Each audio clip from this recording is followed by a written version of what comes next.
Make sure you download the Woodward Sports app in the App Store and the Google Play Store today. Take Woodward Sports with you wherever you go and listen live on your phone or mobile device.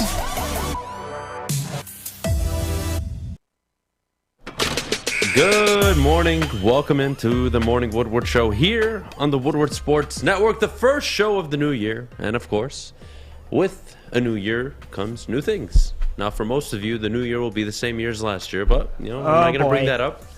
I said what I had to say on Friday. But I would like to welcome the newest member of not only the Woodward Sports family, but the Morning Woodward Show family. Her name is Madeline Miller. She will be now a host on the morning show alongside myself and Jeff. Madeline, good morning. Good morning. Madeline, Maddie, how should we go about this? Wonderful. Maddie's wonderful. Yes, I we figured. love Maddie. Madeline is I feel like I'm your full dad name. when I call you I was gonna Madeline. say. Yeah, I don't like it. It's weird. Probably don't call me Madeline unless I'm in trouble or you're trying to get your point across. Okay, Madeline, I need this done. Perfect. Well, kind of tell everybody about yourself, where you're from, how you ended up here. Absolutely. So, grew up in Rochester. So, from Rochester, born and raised in the Metro Detroit. Went to Central Michigan University, Fire Up Chips. Go Chip! I cheered there, actually, for 3 years. Worked on broadcasting there, got my degree from there for broadcasting. Went on, worked at Channel 4 for a couple years, did some producing, and found myself at Oakland University, where the Bear, as their correspondent for basketball. So Go Grizzlies! Go Grizzlies. And then COVID hit, and I found Woodward Sports and grew my liking, and here I am. Well, we're so excited you guys decided to take a chance on me, so here we are. I mean, you're wonderful. I mean, we've enjoyed so far. We've worked with you a ton on social media, some of our Lions pregame and postgame shows. So you've already been a part of the family. Now you're official.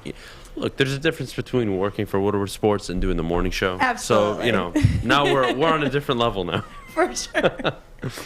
The connection is different. We're Absolutely. here. Absolutely. Well, let's get into it. New year. New me. New me. You me. Listen, before you guys get into this, I just want to warn you, don't start the year off setting yourself up for disappointment.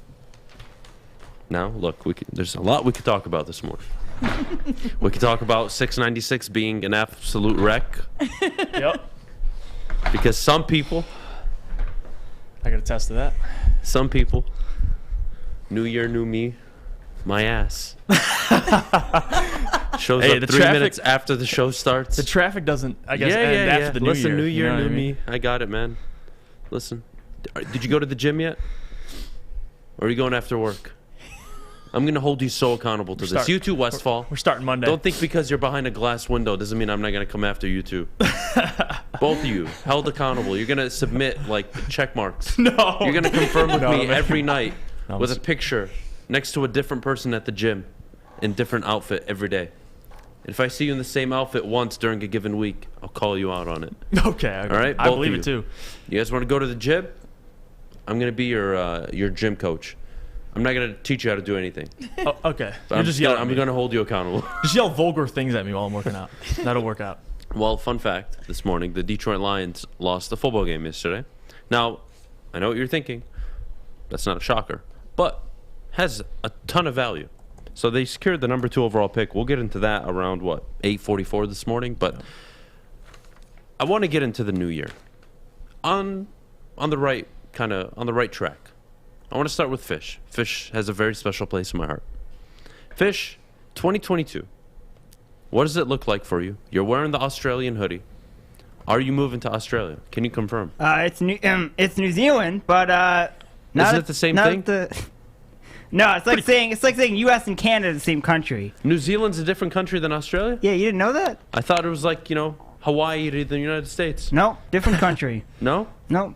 I'm glad you learned a lot in high school. I can learned see a lot. that. Fish, I was a dropout. Fish, I'm sure there's actually a lot of people probably that also think it. What No, I just they said probably too. are. But it's under Australia, isn't it? Or to the, left or right of it? It's to the right. To To the right side, of it, yeah. yeah. I knew it was something like that. Yeah. Listen, same thing. They probably speak the same language, don't they? With the same accent? No, I mean, they have a different accent. Whatever. But- I'm not going to deal with this morning. Are you going to move there or not? That's all I want to know. Are you going to leave us and move to New Zealand? No, not at this moment, no. Do you plan on doing that? Maybe in the future. How long is the future? 3 months, 6 months, 2 years? I don't know, 2026, 2024? Who knows? Possibilities are endless. Well, new year, new me. Must hold a lot of things for a lot of people. But we can get into something I don't think people are comfortable talking about this morning. Michigan. Ugh. We'll get to it at 9 o'clock in full depth. But Michigan got romped by Georgia. Yeah. And that wasn't even close. And let me start by saying this. To all of you Michigan fans, at least we scored in the college football playoff. Let me just do yourselves a favor. You're discrediting your season by saying that. Stop. Stop it. You are totally discrediting the season. Yeah. Stop. Don't try to undermine somebody else's achievements to make yourself feel better about yours. Both you and Michigan State won the Big Ten title in the years you went to the college football playoff. That's an achievement. Why I'm subjected to Twitter messages and Twitter threads of people complaining about who had the better or worse performance is beyond me. And if you're a Michigan fan, you got to saw J.J. McCarthy on the biggest stage possible outside of the national championship game and maybe the Rose Bowl. You got to see him in action against real talent, legit speed. Yep. And he stepped up to the plate. And Cade McNamara did what I told you he was going to do for you all year. He will not lose you a football game. He won't horrible interceptions. He won't turn the ball over. He'll make the check down throws. He'll do everything you ask of him. But he won't win you a football game. Especially when the game is not in your control. Yeah. And all year, Cade McNamara threw for 300 yards against Michigan State. Yeah, he did it in the first 3 quarters, and then in the fourth quarter he did nothing. But, I know you guys don't want to remember that. And here we are, January 3rd, new year. Michigan coming off a Big Ten title, their first since 2004. And they have a big decision to make. Mm-hmm. And when I say they have a big decision to make, I mean they need to look themselves in the mirror and say, we just reached the summit that any team in a given conference can reach, which is winning your conference. Now, competing for a national championship, that's a whole different aspect. But can you capitalize on a year where you beat Ohio State and you got to a college football playoff and you won the Big Ten? And not only you won the Big Ten, you won it in blowout fashion. Yeah, dominant fashion. You have to capitalize on this. And for me, I saw a picture that made my heart warm.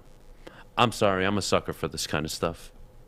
J.J. McCarthy, Donovan Edwards, and Andrell Anthony standing side by side, watching Georgia win the semifinal, or the Orange Bowl, I should say, celebrating the win, knowing that they have a berth in the national title game. And those 3 stood there by themselves. Nobody asked them to do it. They got together and they watched it because they wanted fuel for the offseason. They want to know what losing felt like. They now understand how bad that feels. And you can thank all the seniors, et cetera, et cetera. And we can get into Aiden Hutchinson at 9 o'clock. I don't care. But on this morning,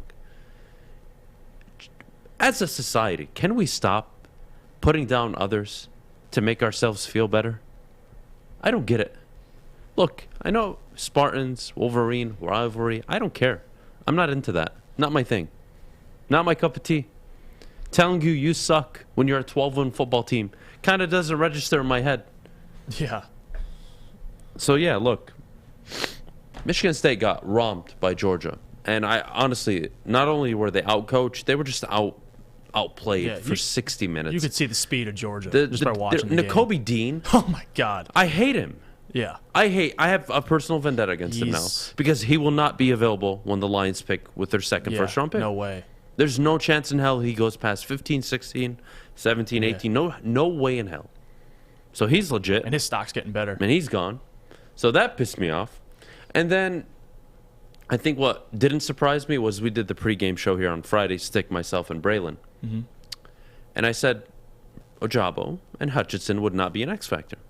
They would. It's impossible. Georgia's going to run the ball, which means you're not going to be able to generate a pass rush. You can neutralize those guys. And they're going to get the ball out of their hands right away, like Georgia's done all year to Brock Bowers. And what happened? Exactly that. Look, that's called a great game plan.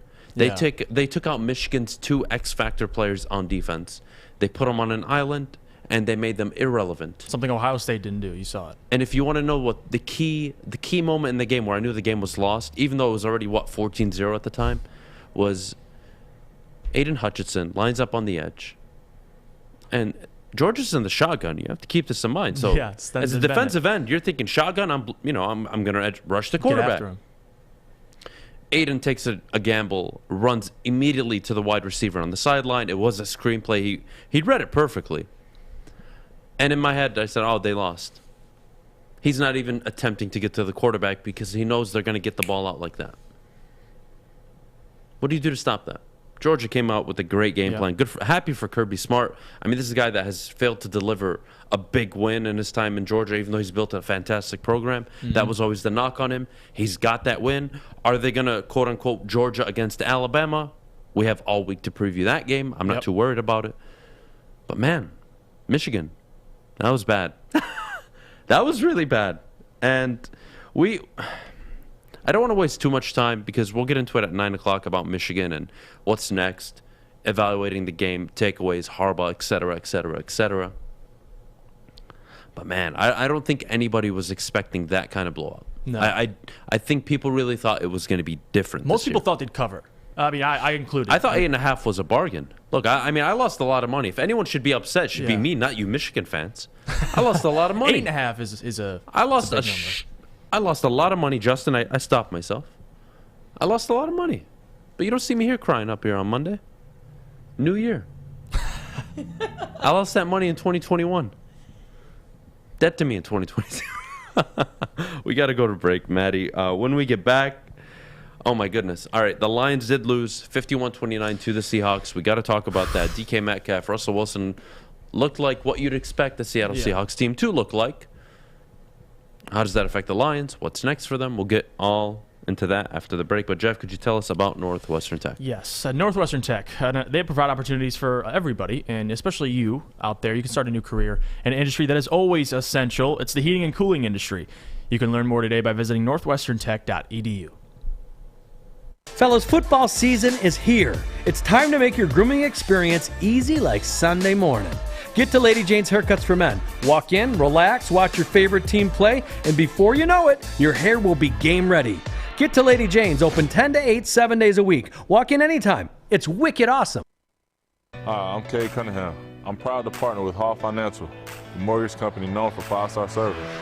Don't just take my word for it. Check out their 5,000 5-star reviews for yourself. Go to callhallfirst.com and get started with your 5-star experience today.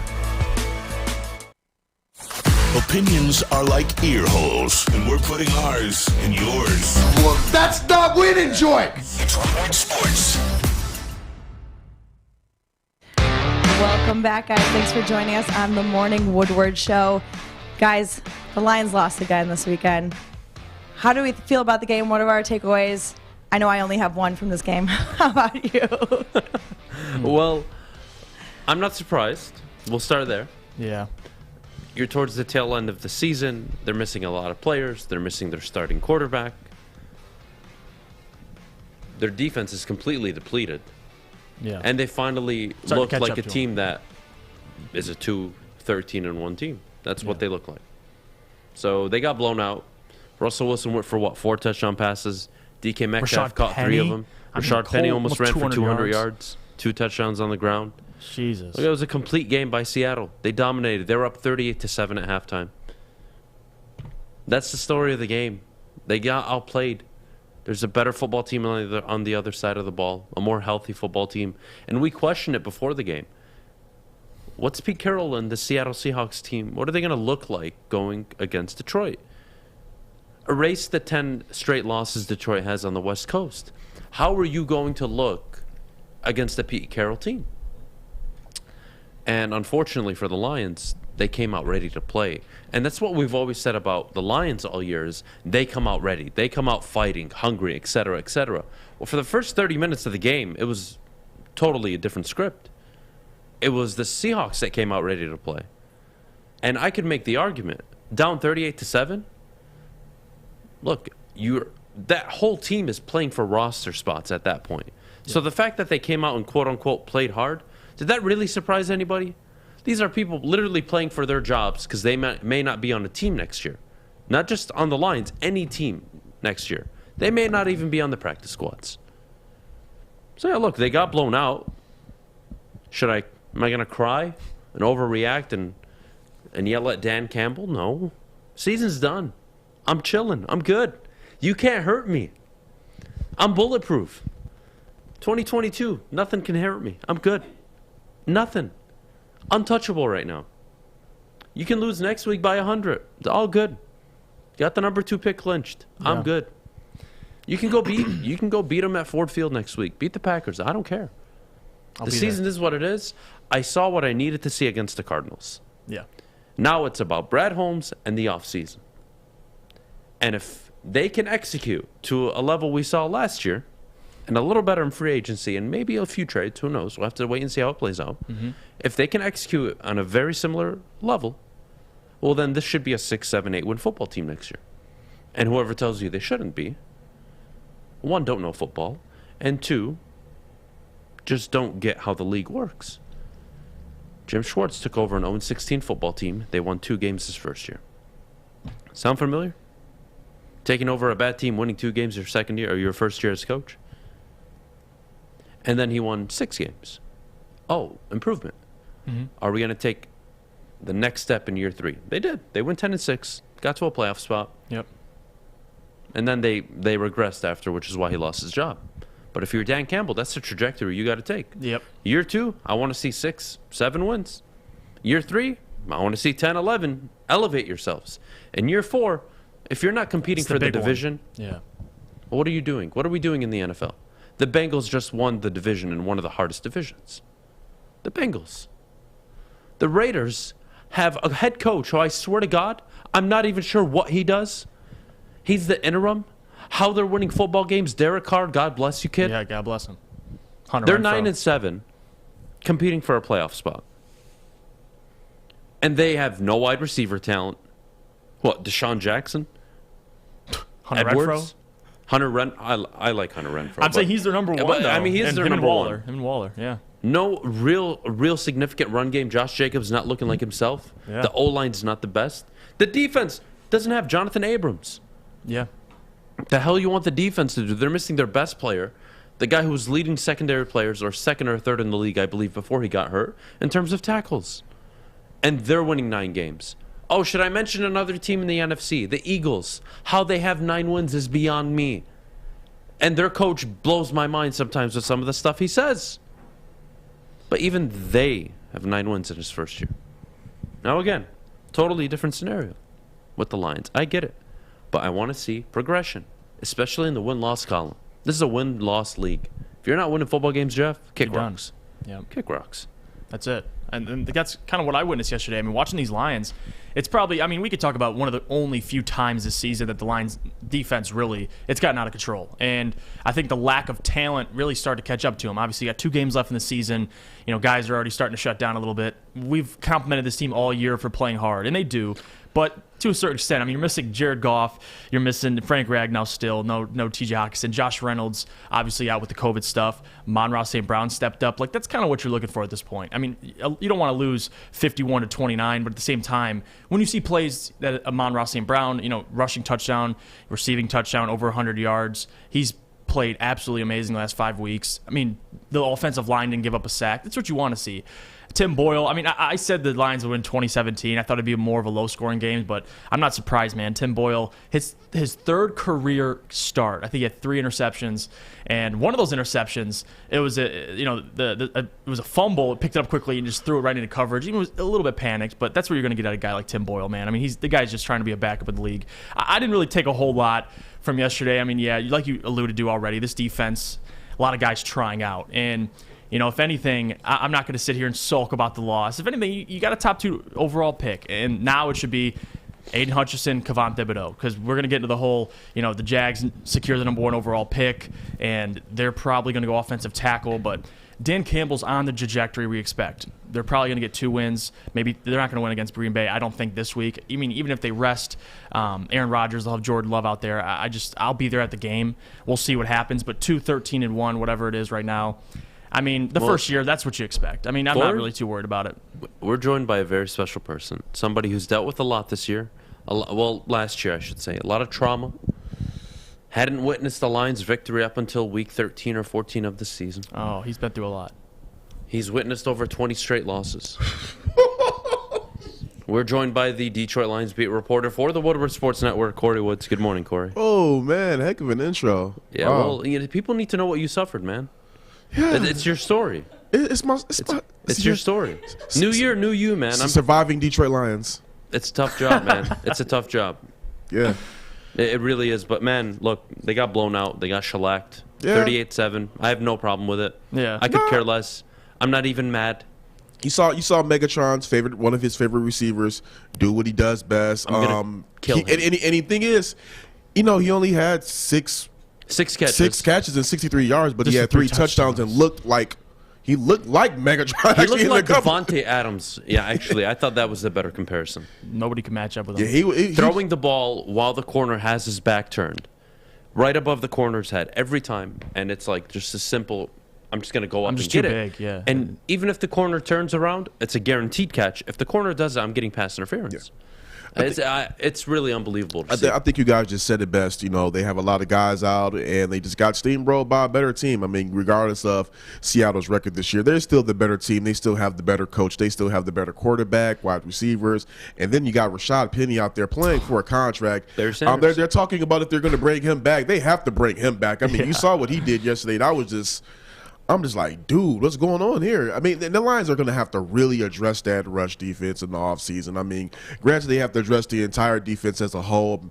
I mean, their cornerbacks overachieved all throughout the season. But I mean, that invested front line in the D-line, just though. like, they invested significantly in the D-line. They played a rough game last today. Yeah, so they got. The thing is, that's been pretty much most of the season. They've been getting steamrolled in that department. The secondary has been fine. The secondary has played good enough to win games. You can upgrade the talent there, but they played good enough to win games. But they've been steamrolled on that front all year long. Going into 2022, here you go. Final game of the year, Green Bay at home. I don't care what happens. They have the number 2 overall pick. Mm-hmm. So now I'm in off-season mode. Yeah. I'm on vacation. You can't hurt me. They could lose by 100. Not going to affect me. Won't change my mind on anything. I saw what I needed to see against Arizona. Going into next year, how far off am I to expect 6-7 wins next year to show a sign of progression? That's a reasonable expectation. I mean, given off of what you've seen this year, they got 2.5 wins. I guess if you want to say it like that, because of the tie. They can score 20 points. But you can expect 6-7 wins. I don't think that's asking too much, because you got to think about this. They eked out this season with a roster completely devoid of NFL level talent. This is being honest. They have a lot of holes that they need to fill this offseason. So they just go ahead and bring in, they get it's incrementally better this season. That should mean about extra 3 or 4 wins. Especially with, I don't expect the schedule to be as difficult next year. We'll have to wait and see. They do get the NFC East, which, I mean, depending how crazy you are as a fan, 2 to 3 wins. Yeah. So, and you never know with Dallas. Got the Jets, too. You never know. So, and you get the AFC East. Yep, absolutely. So there are games next year where you can show improvement. And I think, look, this year, what everyone talked about, Kory, culture. All right. I gave you the year for culture. You want to build a real culture? Winning does that. Go win football games. And then year 3, take the next step. Take the Caldwell step. Take the Schwartz step. Go win 10, 11 football games. And everyone will be bought in. I think you guys were really on the nail last week when he said he was on the Jim Schwartz trajectory, because that's pretty much just it. A couple of wins the first season, and the next season got a couple more wins. First 3 years. That, boom. Honor John Madden with the boom. So, yeah, that's what you're looking for. It's that 4th season, man, because you saw it like 10-6, the playoff appearance after that 4-12. Well, now you start to regress. So, but it's funny, the roster did get better, which is why you look at coaching. You're like, okay, you peaked year 3. What happened? All right, we're going to give you year 5 because of what you did for year 3. And then you brought in Caldwell, and the rest is history. But, yeah, man, look, I really think the Schwartz comparison not only is spot on, you need that to play out that way. You need this team to play out that way. If you're not a playoff team by year 3, what are you doing? Yeah, something's I mean, they can be a playoff team by year 3. They're going to be adding a lot of talent early in the rounds over these next couple of drafts. So there's no reason why. I mean, in this draft coming up, they're going to be picking. They're going to have 3 picks in the top 33, or top 34. So, yeah. I'm all for it, Kory. I do want to get one more question in before we have to go to break with you. Like I said, season's done. Regardless of what happens next week, they're picking where they're picking. Their biggest off-season need. If you could address one position, and you could only address it, and I told you that whatever you decided with that position, it would be guaranteed set. It would be a home run. What would it be? Yeah, think carefully.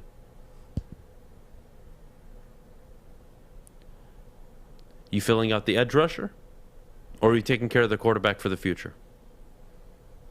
I'm going with the edge rusher.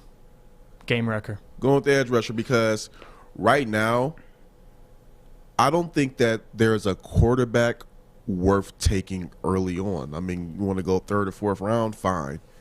Just go ahead and let this Jared Goff experiment play out, and then in that following draft, I mean, you know what? Maybe in this draft, in the 3rd or 4th round, you can get a guy that, you draft him. Slides a little bit.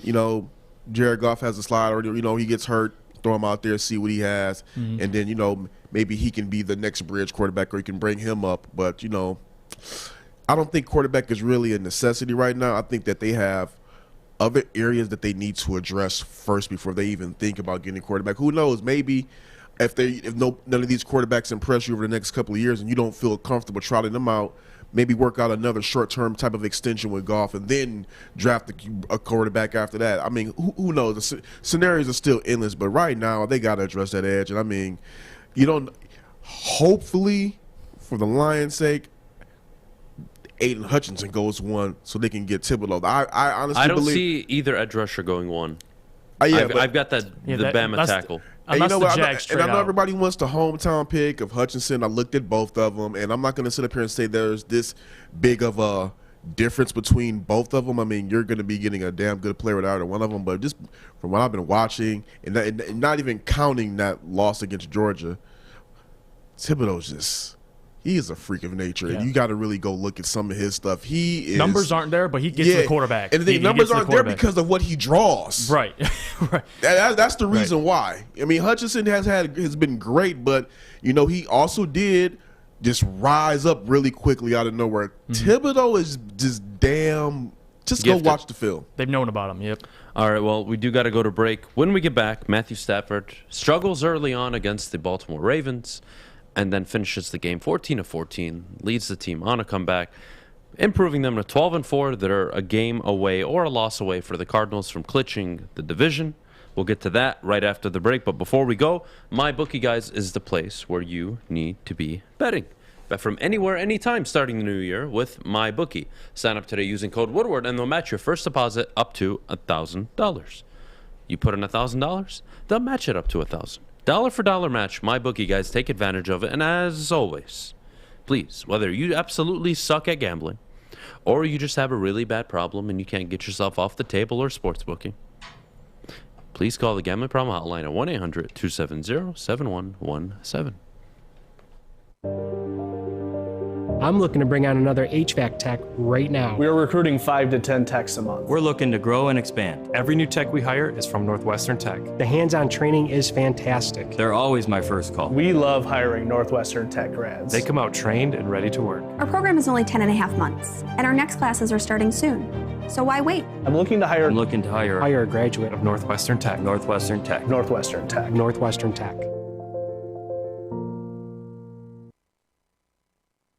Live from Woodward Avenue. That's why we're called Woodward Sports. Detroit's radio sports network.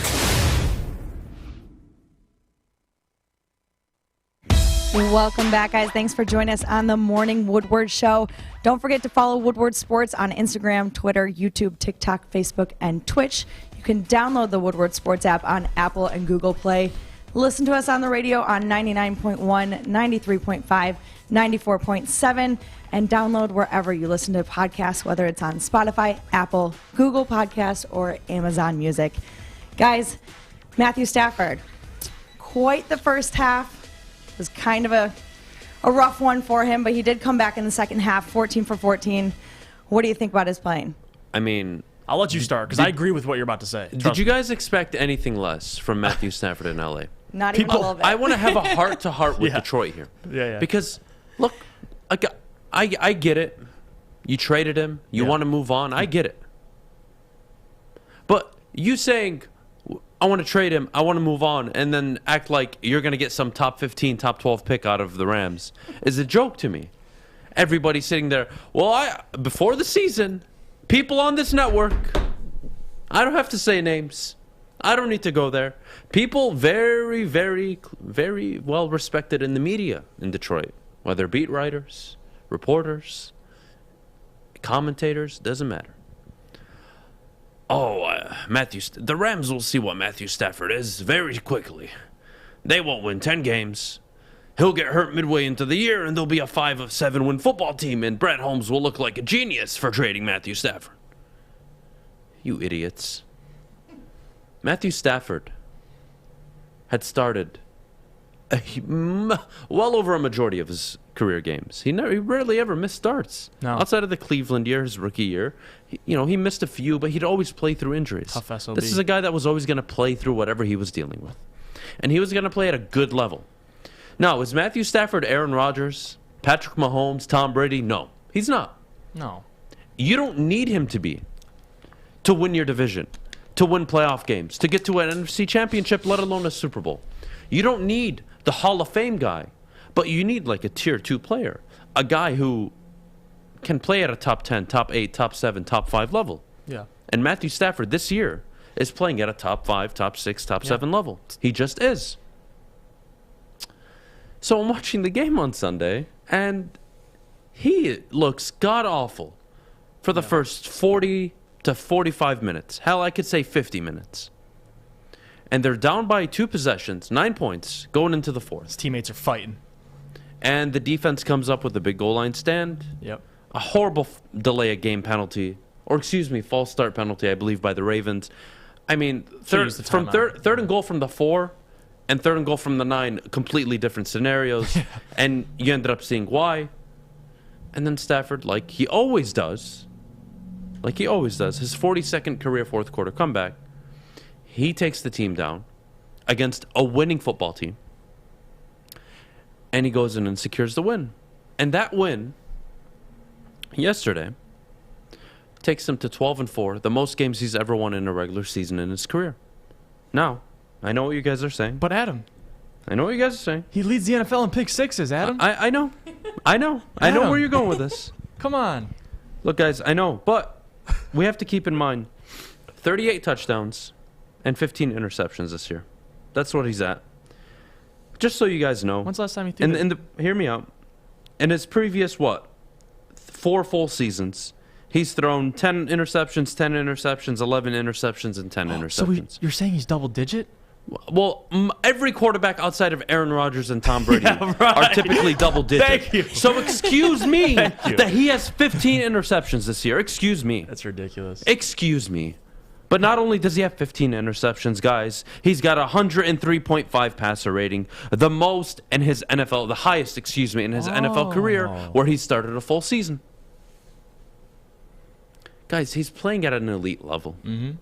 And if for 1 second you actually thought that he was going to go to LA with that team, with that head coach, with that GM, with that structure, with that mindset, and that building, with those dogs on the defensive side of the ball, and you thought they weren't going to compete for the division, where I could say, or I could make the argument, is one of, if not the hardest division in football, you were delusional. Correct. And you did not understand what you had in Matthew Stafford.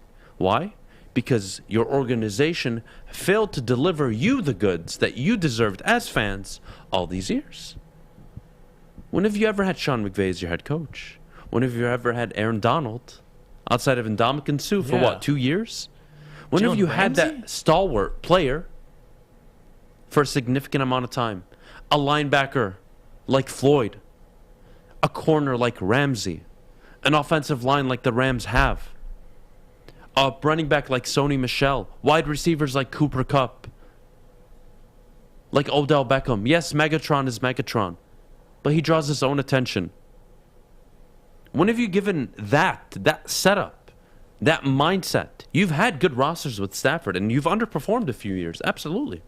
Stafford is not absolved from criticism during his time in Detroit. But you forget what a franchise quarterback looks like. Mm-hmm. And for me, that's really disappointing because I think more of this fan base than most people do. And look, I'll get on you guys a lot of the time, but you're really disappointing me with this Matthew Stafford stuff. Because you should know better. You should know, as Detroit Lions fans, what it's like not to have the quarterback. Considering you went damn near 50 years without one. You should know better. And the fact that one was there for 12 years, and you want to pin it all on him instead of the structure and the organization, the ownership, the head coaching hires. When have you ever hired a head coach that's, let's be honest, on track to be a Hall of Famer, which Sean McVay is? If he coaches another 15, 20 years like this, he's in the Hall of Fame. Yeah. Let's get a Super Bowl or two. He's good. Come on. When have you had this? You never have. And he has that in Los Angeles. And yet you actually thought they would win 5-7 games this year and you would be better off with the picks. And then you saying that, oh, you're not a Lions fan if you're rooting for the Rams to win with Stafford because that's going to affect our future. You were always going to be picking between 20 and 28. Even if Stafford wasn't the quarterback in Los Angeles, they're just that good of a football team. Yeah. And they upgraded at the most important position. And we're going to sit here. I don't get it. No. I don't get it. People just love to point out the fact, well, he has the most picks. That was all I saw on Twitter yesterday. And I saw your tweets, and I couldn't agree with you more because, yes, I tweeted right when he threw that first interception. I believe he tried forcing it downfield to Odell through the interception, and I tweeted, oh, Matthew Stafford. Because at some point, people start to forget.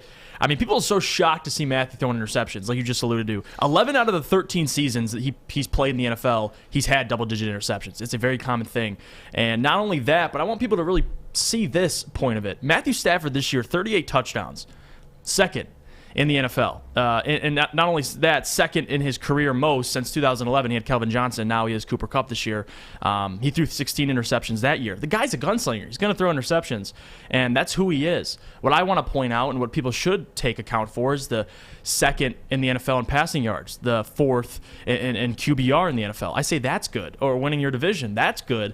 I'm not concerned, yes, should they have defeated the Ravens more decisively, especially when you have Tyler Huntley in there after missing a week of COVID? Probably. But at the same time, they still won the game, and I think that's what's the difference this year is, Matthew Stafford has the team, has the coach, the philosophy in place that, even if they go down and they struggle against a Tyler Huntley-led team, they still manage to pull out a win. You saw it last week against the Minnesota Vikings.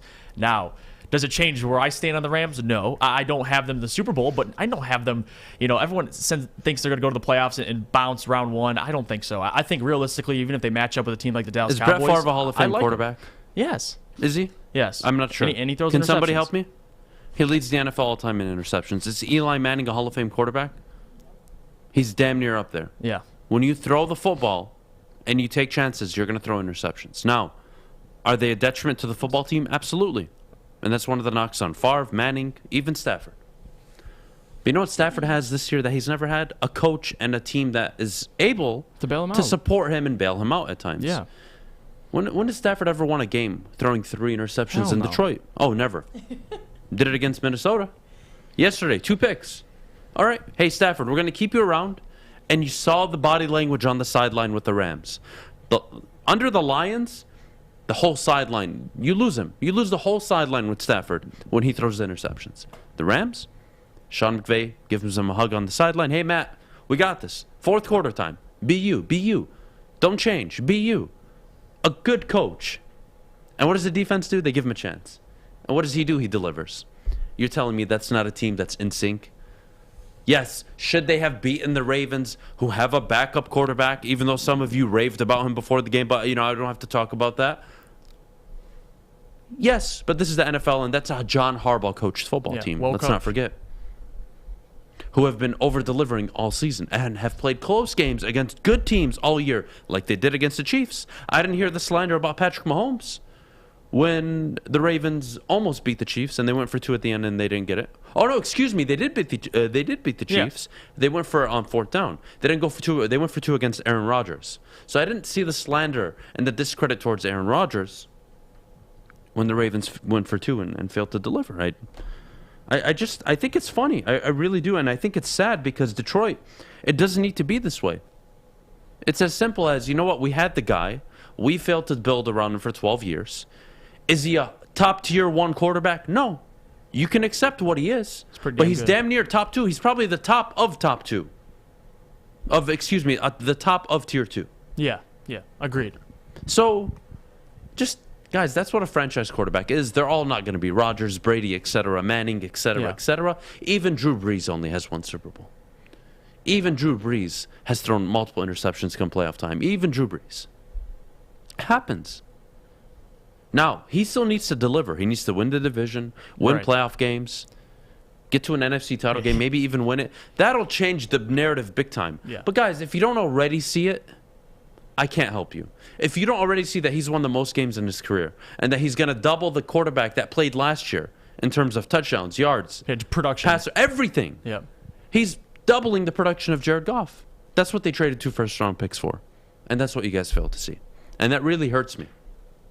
It really does. Not because I'm in love with Stafford, but because I'm willing to say, you know what? We did have a franchise quarterback. We made the right decision in 2009 when we drafted him. But we failed to really put a real team around him. And I'm not just talking on the field, off the field. An organization, a coaching staff, a GM, an owner. None of that ever came together, and that's what you need in the NFL. Mm-hmm. It's not just on the field talent. Why do you think the Browns are having the year they have? They have one of the most talented rosters. Doesn't matter. They're dysfunctional right now. The quarterback play is beyond garbage, and they need to figure it out. It's a struggle in the organization. Do we keep him? Do we trade him? Do we cut him? Guys, accept that you did have a quarterback. Accept it. And that your organization, not him, your organization failed to deliver you a division. Failed to deliver you a playoff game. Yes, I know Stafford's playoff history. I know he hasn't thrown a touchdown in his last 8 quarters. I know. Yeah. I know this. I got it. What I also got is continuous years of mediocrity, awful coaching, poor defensive play. Why do you think he has 42 fourth quarter comebacks? Why? He's constantly behind. Not just, he's played for 12 years. No, he played in Detroit for 12 years. He's behind for 12 years, yeah. And he's behind the 8 ball. Yeah. And this year, he hasn't had to do it as much. And when they asked him to, he's delivered. I hope you guys just take away from the season. You know what? We won the trade as well. You got 2 first-round picks. Move on. I think that's really what it is, too. People are so obsessed with saying they won the trade. Like, they want to prey on the downfall of Stafford, at least say, ha, told you, we got the picks. You guys are stuck with Stafford. But I think it's a little more than that. I think you can simply root for the guy. And because I understood at the very beginning of the season, we said this, your pick's probably going to be in the 20s. And that doesn't surprise me. I didn't think the Rams would win anything less than 10 games. We all did the predictions before the season, so I don't know. Look, guys, I may come across as jackass or extremely blunt or whatever you want to call it. I don't care. All I want for this franchise is for it to be a respectable, winning franchise. That's all I ask for. I'm not asking for much. I'm asking them to build an organization and a product that you can be proud of at home. And excuse me, I'm not going to give them a pass when you have the guy for 12 years. And he leaves you for 1 season, goes to the hardest division in football, I could argue. Yeah. And is on the cusp of winning the division his first year and has 12 wins. And because it's a 17-game schedule, they still have to play 1 more game. But any other year, they already won the division. Mm-hmm. But they have to take care of business next week, and they got the Niners. That's a big game. That's a Matthew Stafford. What are you going to do for me? Can you clinch the division? Can you give me the confidence I need in you? And if they win, who does that make play? Because there's a team out in Lambeau who's 13-3 right now. They do own the tiebreaker between the Rams, so that's irrelevant. Yeah. So the Packers essentially have locked up the 1 seed, but regardless, you're the Rams, you're the 2 seed. You're likely either going to get the Niners, the Eagles, somebody like that. That's a good position to be in. It's a good position to be in. And if I'm a Rams fan, Stafford, don't throw 2-3 interceptions. Don't make it hard for us against the Niners. They've got a good secondary. Yeah. They got a decent pass rush. Let's not do this. Come out, show me what you got. But sorry, guys. Sorry for my Stafford rant this year. I just think you really need to open your eyes up because it'll just make you feel so much better. And you can actually just focus on this football team instead of worrying about a guy in L.A. Now, am I going to talk about the guy in L.A.? Absolutely. It's extremely relevant to my job. Absolutely. And relevant to the city. Why? Because he was your franchise quarterback for 12 years. I am absolutely going to talk about him. And I am absolutely going to remind the Ford family and the Detroit Lions every time that he has a significant achievement or milestone or accomplishment, whatever it may be. Why? Just to prove to you that no, it wasn't just him. It wasn't just Matthew Stafford. There's more to football than just getting the quarterback right. Yeah. A lot more. You can have the quarterback, but if you don't have the coach and the GM, does that sound familiar? Detroit? Does that sound familiar?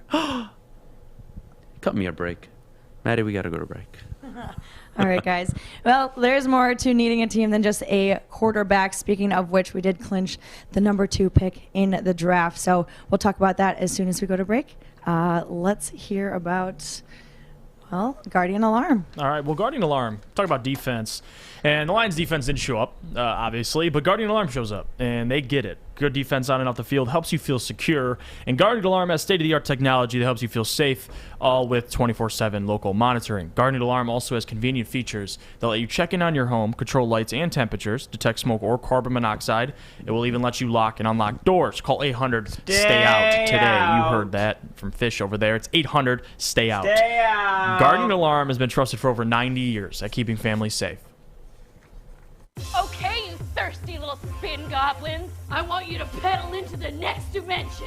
Spin it! Spin! Spin! Uh-oh!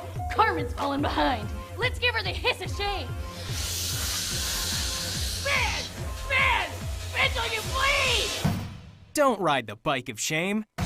Come to Planet Fitness and find your own lane with tons of equipment, free fitness training, and no hissing. Join today for just $10 a month. Your Detroit alternative to the normal sports blah, blah, blah. It's Woodward Sports. Welcome back. Thanks for joining us on the Morning Woodward Show. Guys, it's the highest pick we've had since 2010, since we got Adham Sue. What are our thoughts? Where are we going with this? Who's our pick?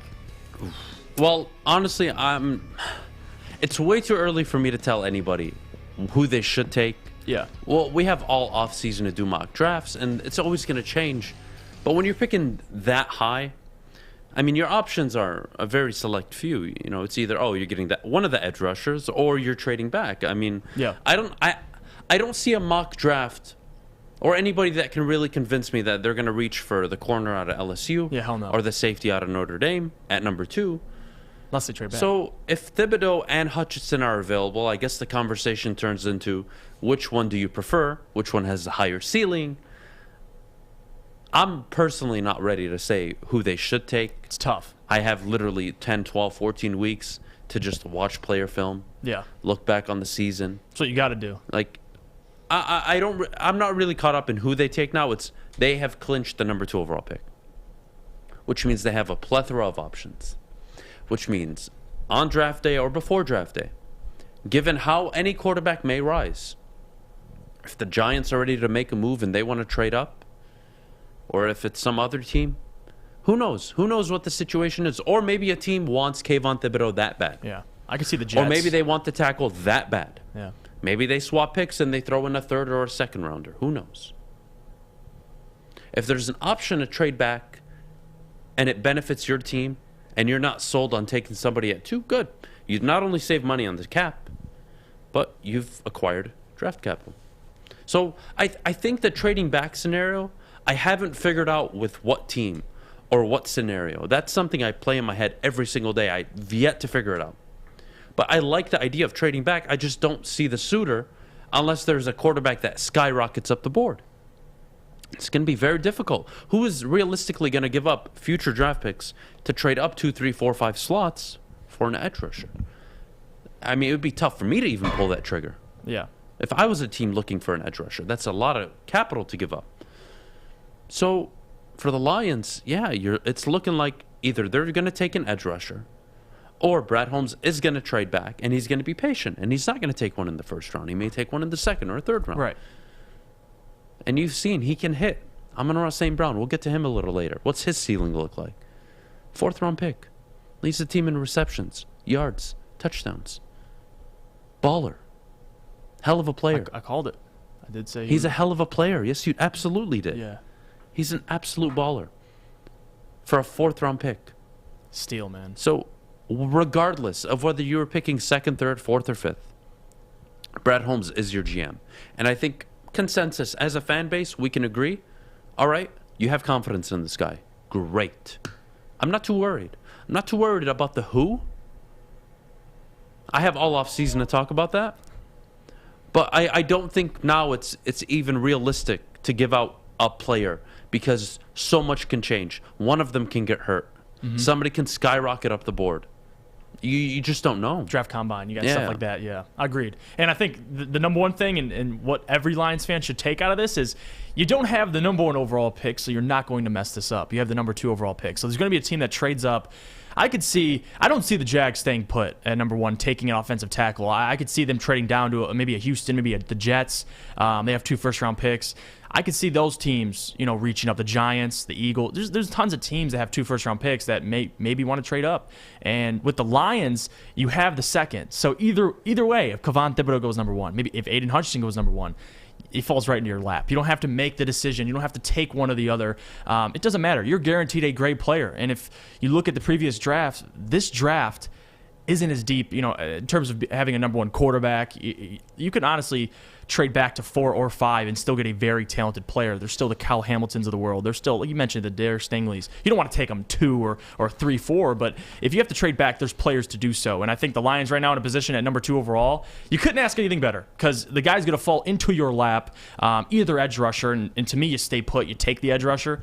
That's my opinion. You go after the game record, but I couldn't agree with you more. I mean, we talked about the Aiden Hutchinson or Kayvon Thibodeau, and we liked Aiden Hutchinson, how he was playing, but yeah, you got the draft combine. These guys, the stock is going to change, and right now, Lions fans should just be happy you have a number 2 overall pick, because either way, I think you're good. I mean, one of the guys are going to fall to you, unless the Jags, which they are the Jags, so I won't be surprised. If they stay put, take Evan Neal number 1 overall, then you're going to have to make a decision, but until then, I think Lions fans should be happy. I mean, this isn't like a Jeff Okudah, you're number 3, and you take a corner. Like, you have one of the 2 they have best options players this year. They have options. Yeah, I felt like the Okudah year. Look, I'm sorry. You're genius of an owner, who I could argue is the smartest owner in the NFL, publicly announced that your GM and head coach were on the hot seat and that you expected wins. What do you think they were going to do? Make the future pick? Make the right decision? No, they took the corner because they needed secondary help because they traded Darius Slay. And they got rid of Quandre Diggs. That's why they drafted Jeff Okudah. Because you pressured them and told them, hey, you're not doing a good job. We don't believe in you. So either you deliver this year or you're done. Instead of, hey, we don't believe in you. We're cutting ties now and we're going to start this thing over. Stafford, do you want to be a part of a rebuild? No? Great. We're going to trade you. Like you ended up doing anyways. It's amusing to me. Yeah. But look, whether they take Thibodeau or Hutchinson, you have a good football player. Mm-hmm. Now, which one is the elite premier edge rusher for 10, 12 years to come? It's tough. I mean, that's a tough call. Got to project that. But yeah. I think Thibodeau has that ceiling. With Hutchinson, is what you saw this year in college his ceiling? Can he get better? Can Hutchinson get better? He might be better. You want to say yes. Of course you want to say yes. But can he? With Thibodeau, the sky's the limit. You see it on the field. You see it in the tape. You see it everywhere. He's just a freak. Reminds me of Myles Garrett.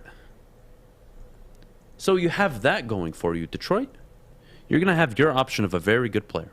Now, I get this. I totally get this. And maybe we can talk about it more in the offseason. But what happens if the Lions are not picking in the top 5 next year in a quarterback-heavy draft class? You want them to win football games. I'm one of them. I want to see improvement. But also, why should I believe in you if there's no improvement? But I also want Bryce Young a little bit. If I believe in one of these 2 quarterbacks, yeah, how convinced am I to put out a product that could win me 6, 7, 8 games next year?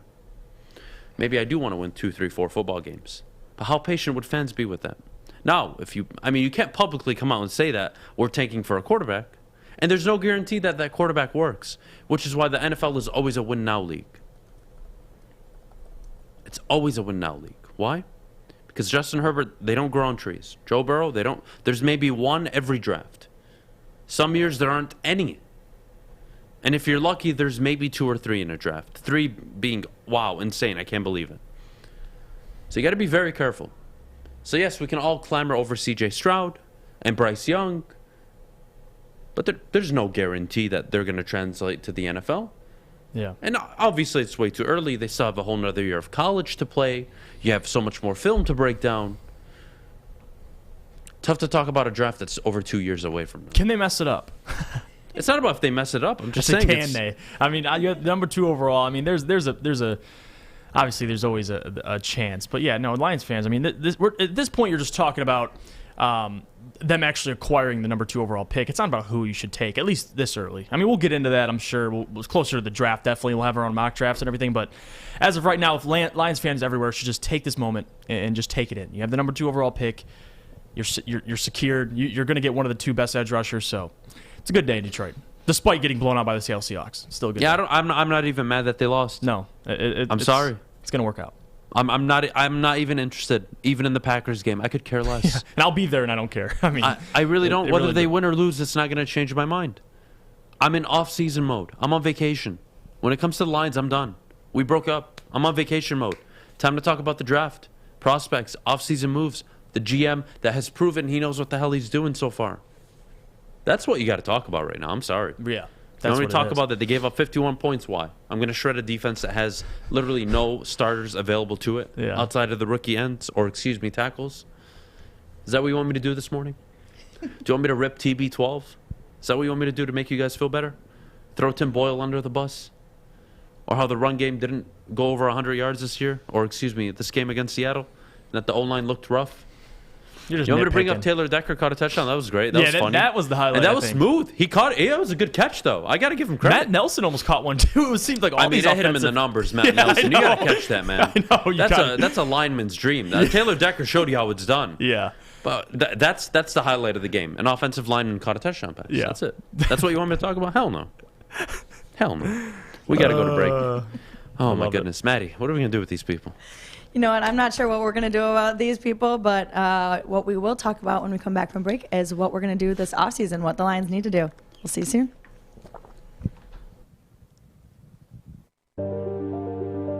I'm looking to bring on another HVAC tech right now. We are recruiting 5 to 10 techs a month. We're looking to grow and expand. Every new tech we hire is from Northwestern Tech. The hands-on training is fantastic. They're always my first call. We love hiring Northwestern Tech grads. They come out trained and ready to work. Our program is only 10.5 months, and our next classes are starting soon. So why wait? I'm looking to hire a graduate of Northwestern Tech. Northwestern Tech. Northwestern Tech. Northwestern Tech. What's the over-under? Should I tease? Who is the lock of the night? Make sure you're watching Woodward Bets to get the latest in sports betting and more. Woodward Bets daily on Woodward Sports. Back. Thanks for joining us on the Morning Woodward Show. Guys, we talked about improvement. New year, new me. What do the Lions need to do this offseason? They got a lot of work to do. Yep. They do have a lot of work to do, and I'm interested because we're going to segue probably midway into this and go about what Michigan should do also in the offseason. But with the Lions, we kind of just brushed on it. You're going to have your choice of a premier edge rusher. Whether you trade back or not, I mean, that's so far from now. It's really tough to call. But where things get interesting are free agency. I don't see anything happening. All I hear from Lions fans are free agency. We're going to spend. I could see depth. Because they do need depth. Veterans. Yeah. I see veterans. Yeah, me too. At the minimum. Not Chris Godwin or anything. I don't see any premier player coming to Detroit. Not because Detroit is not a destination. I don't even take that into consideration. Yeah. The cap hit this is a 2-year project before you can be all in. This is a 2-year. We need to draft and we need to hit on the drafts. And if we do, we're going to have so much money to invest in players. We may have a really damn good football team by year 3. That's what this is. Mm-hmm. Clear as day. So, yeah, look, the offseason, there's a lot to do, a lot of positional needs. What are you going to do with Akuda? Is he going to move back to safety? Is he going to play a corner? There's a lot to talk about. But, again, I'm not going to get caught up in They have to do this one thing. They're another year away. Sorry, whether you like it or not. I want to see improvement. I want to see more wins. But year 3 is when I'm going to sit back and I'm going to say, all right, no excuses now. We've reached the point where the roster is extremely talented. Brad Holmes has done a good job, et cetera, et cetera. Show me what you got. And with Dan Campbell, what's year 2 going to be about? Coaching. How much better are you as a coach than you were the year prior? Yeah. Have you improved? Have you limited the amount of mistakes that you have made this year? Have you gotten better? Have you gotten smarter? Is your team not leading the NFL in false starts? That would help. So, those things, those little things, if he's improving into next year and they've won a few more games, I don't think anyone's going to say a word. No. Now, if they're a 2-win football team, all of next year, they're 2-15. And they look worse. And they're making the same dumb mistakes. And they're going for it on 4th down like every time. Questions need to be asked. Is this the guy? But that's so far from now. I'm sorry I'm getting so far ahead, but no. I mean, that's where we're at right now. I wrote 4 things down. I was thinking about this last night. What's 4 things that need to happen, or at least for me as a Lions fan, to walk out of the offseason and say, okay, I can appreciate that. Number 1, and we talk about this, Adam, we talk about this all the time, especially with Brad Holmes, don't miss more than you hit in the draft. I mean, that's the easy one. Especially in the 2 first-round picks. You got to hit on those. You need a handful of guys at different positions, and that brings me to my next one. And number 2, sign free agents. And I'm talking about depth. You need depth, and whether that's veterans, rotational guys, because you saw a lot of those guys go down this year with injury, didn't have anybody behind them, had to call up some practice squad guys. So sign depth would be number 2. Number 3, find your offensive coordinator, which they're starting to already do, but you gotta find it. Is it Deuce Staley? Is it Ben Johnson? Who are you? Are you going out and getting someone else? What are you doing with Anthony Lynn? That's important. That's number 3. And number 4 is what you just hit on, was the players individually getting better from season to season. How does Aleem McNeil look year 2? How does Penei Sewell look? Levi Ozarike, Amon-Ra's progression, iffy, those guys. And it also has to do with Coach Campbell. Those 2 guys, coach, the players, their development into year 2. I mean, that's the 4 things I have. And if those 4 things happen, you walk into year 2, I mean, not even discussing the win total, but you're a little more confident. You understand, listen, we have more depth. Players are getting better. We got some talented young rookies coming in. That's what you want to see. That's as a Lions fan, going into year 2, regardless of what you think the win total is going to be, and you're at least confident a little bit. But we got to wait and see. Yeah, look, I mean, I don't think there's anything else that can be said. No. Regarding that. And what decisions they make in the offseason, you're going to have to wait and see how it plays out. But I think that's all you have. And now moving forward with a different team, a team coming off a really bad loss, a team coming off, I would say, I could argue, a heartbreaking loss. It's never fun to lose in a semifinal game. But Michigan, romped by Georgia, but you got to see the kids for the last quarter and a half, and you just saw, all right, I see what the future could look like. Yes, C.J. Stroud, Marvin Harrison Jr., Smith and Jimba, they look ridiculously talented. Good luck next year beating Ohio State to anybody. They should be the favorites, but J.J. McCarthy, Donovan Edwards, Andrew Anthony, hopefully a few prospects emerge or recruits into next year. I like Michigan. I like Michigan's outlook, and they need to build on it. You can't get to the semifinal of the college football you can't make it to the college football playoff and not capitalize on it. That is, I could argue, one of Michigan State's biggest regrets. Even D'Antonio talked about this. After the college football playoff appearance, I didn't push hard enough for what they're doing now with Mel Tucker. Yeah. Good. Got it. Michigan, time to step up. Now, I'm not saying you got to give Harbaugh a 10-year deal. Look, you're going to have to figure that out, presumably. But he's delivered on the Big Ten. He's delivered on beating Ohio State. Mm-hmm. Now it's, can we win more often? Can we win and compete for the Big Ten next year? This is an Can we anomaly. go into Columbus next year with an opportunity to represent the Big Ten in the title game? And if you do that, even if you lose in Columbus, there's no shame. And if you beat them, I mean, hell, that's amazing. Yeah, but you got to beat Michigan State now, Michigan, right? You got to set yourself some expectations. You don't want to fall to 0-3 against Mel Tucker, right? So you're already looking ahead to next year. You got to beat State. You'd imagine Penn State and Iowa are going to be on the schedule. They're going to be better. You beat every weak team, quote unquote, in the Big Ten this year. Are you going to slip up next year to one of them? Because you didn't this year. Your single loss in the Big Ten was to Michigan State, who were undefeated at the time. not going to crush you for that. Even if you're up 16, I get it. But next year, are you going to lose to a Maryland? Are you going to lose to, not a Western Michigan, but are you going to lose a game you probably shouldn't lose to a Wisconsin, Nebraska, et cetera, et cetera? That's going to define Michigan's season next year. Yeah. If they go out and they finish 10-2 with a loss to some random team and Ohio State, can you really be mad? Because they went into the Ohio State game with a chance to win the Big Ten. They beat MSU if they and represent the Big Ten, I should say. So that's where things get interesting. I can't wait for next year to talk about expectations, but they need to capitalize on it, Jeff. Yeah. Michigan need to capitalize on it. They need to take advantage of it. And I'm sorry, all you Cade McNamara people, I got 2 fingers for you. I'm not going to display them now. They're put away. New year, new me. All right? But that's your quarterback. Yesterday was still 2022. Just so New Year's Eve when he played. Oh, Fish, don't bring that up. What are you doing? Listen, let me have my moment. All right? That's your quarterback. And that's why the criticism was there all year. Not because you were winning football games. Mm-hmm. Everyone knew you could win with Cade McNamara. That was never the issue. Can you win on the biggest stage in the biggest moment? You tell me to my face that he won you the game against Ohio State. Bull. I was there. Yeah, hell to the no.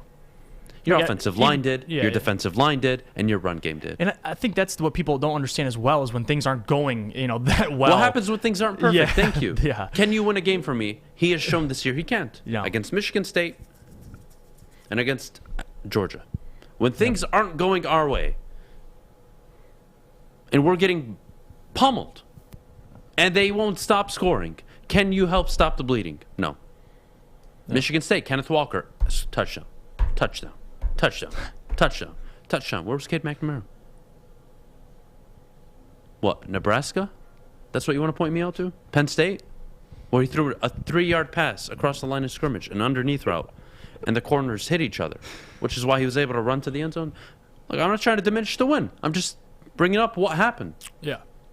That's your quarterback. So excuse me. You were better off with McCarthy, and he showed it in the second half. He showed it. Yeah. It's not even the touchdown. I could care less. I'm They just were saying moving the ball walked in. downfield. He just walked in and but they were moving the ball downfield, man. They were moving the ball the way they couldn't with Cade McNamara. Yeah. And that's the truth. And I'm sorry. That's the kind of talent you need to take into account for Michigan. If you just want to win against all the bad teams, Cade's the perfect quarterback. But if you want to beat Ohio State next year, again, you want to beat Michigan State next year, you want to win a college football playoff game, you need a damn good quarterback. You need a damn good one. Or you just need an abundance of talent, which you'll never have. Yeah. Which you'll never have. So stop expecting it. You'll never have Alabama, Georgia talent. They own the states where the best football players come out from. You'll never have that. Stop it. You need to compensate it with good coaching, great offensive line play, and good quarterback play. And you need a dynamic quarterback. That's college football. C.J. Stroud, that's what you need. That's what J.J. McCarthy needs to become. A guy that can run and sling it across the field, and I think we can all agree he can do both. Yeah. And now that's your future, Michigan. That's your future. And if you think you're going to get by settling with Cade, I hope Friday was a newsflash for you. I really do. Because you will not consistently beat Ohio State. You will not consistently beat Michigan State. You will not beat any of these teams on a consistent level if you don't have the quarterback. But Adam, we played a better team. SEC. They're supposed to win. Yeah, you saw that SEC speed when you were watching New Year's I don't Eve. even care about the speed. Well, I really don't care. I mean, that's the reality. You're there in that moment. But step up. Make some throws. I'm sorry. Make the damn throws. He was missing easy throws early on in the game. They got off the field way too early on multiple drives. And I get what you're saying. God, I just bit my tongue. That hurt. And it goes back. Ow. By the way, we go back to it. Who are the best two teams? Alabama and I don't Georgia. care, You're Fish. welcome. No, Michigan was the second-ranked team in college football. Stop. And they were a damn good football team. But that's where there's nothing to take away from their season. But I'm sorry, your quarterback couldn't complete a 5-yard out route. I don't care how fast Georgia was. I don't care. Well, in talent, make the damn throws. No, make the throws. You can't just tell me, well, Adam, he stepped up against Michigan State. You lost that football game. And he overthrew a wide receiver on 3rd and 8, wide open in the red zone. He overthrew him. You could have won that football game. He didn't make the throw. He pulled a Jimmy Garoppolo. Ouch. That's what happened. But you want to remember the first 3 quarters, just like with Matthew Stafford. You guys want to talk about the first 3 quarters in the Ravens game. Nobody wants to acknowledge the 4th quarter. Nobody wants to. I get it. It doesn't fit with your argument. I get it. But that's the reality. Is when you needed him, he didn't show up. And against Georgia, he came out flat. The whole team didn't show up. Couldn't complete a pass. Yeah, I get what you're saying. The offensive line was not ready for the speed of Georgia. Yeah. Look, it was a football game that they were clearly going to lose from the start of the game once you saw the difference. Brock Bowers on the first drive, unbelievable. Georgia But front 7, jeez. How do you come back in these kind of games? You need dynamic big plays. Yeah. And who offers you that? Not Cade. Yep. Not Cade. And when you can't run the ball for 200 yards and the defense isn't playing excellent defense, what's Cade going to give you? That was the argument all year. And I'm sorry, guys, to all you Michigan fans that I had to smack you in the face in the college football playoff. Yeah. But that was always the reality. They That had was a always the ceiling. destiny. And look, I said I expected Michigan to win 20-16. What, Cade McNamara was going to lead them to a 20-16 win? No, the defense was. The defense got pushed around. Mm-hmm. So I was wrong on the game call. That's fine. I'm okay with that. But don't let it slip that what was being said all year came to fruition on Friday. Whew. I'm out of breath. We got to go to break. Maddie. Well, guys, I'll tell you who did step up this weekend, and it was Joe Burrow and Jamar Chase. We'll talk about the Bengals clinching that AFC North position. But first, let's hear about Gypsy Vodka. All right, guys. Gypsy Vodka, the best tasting, smoothest vodka on the market. Gypsy's gluten-free and corn distilled 6 times using artesian spring water. Ooh-wee. Try a bottle today. Ask for it by the name of Gypsy. And as always, please drink responsibly. Fellas, football season is here. It's time to make your grooming experience easy like Sunday morning. Get to Lady Jane's Haircuts for Men. Walk in, relax, watch your favorite team play, and before you know it, your hair will be game ready. Get to Lady Jane's, open 10 to 8, 7 days a week. Walk in anytime. It's wicked awesome. Hi, I'm Kory Cunningham. Working with Hall Financial to purchase my first home was easier than I could have ever imagined. They treated me like family from start to finish. Find out for yourself at callhallfirst.com.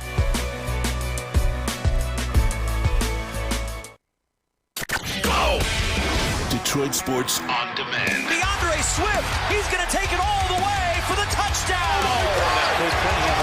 Kory triple. Make sure you download the Woodward Sports app today. Take us with you everywhere you go. Search Woodward Sports Network or WSN Live.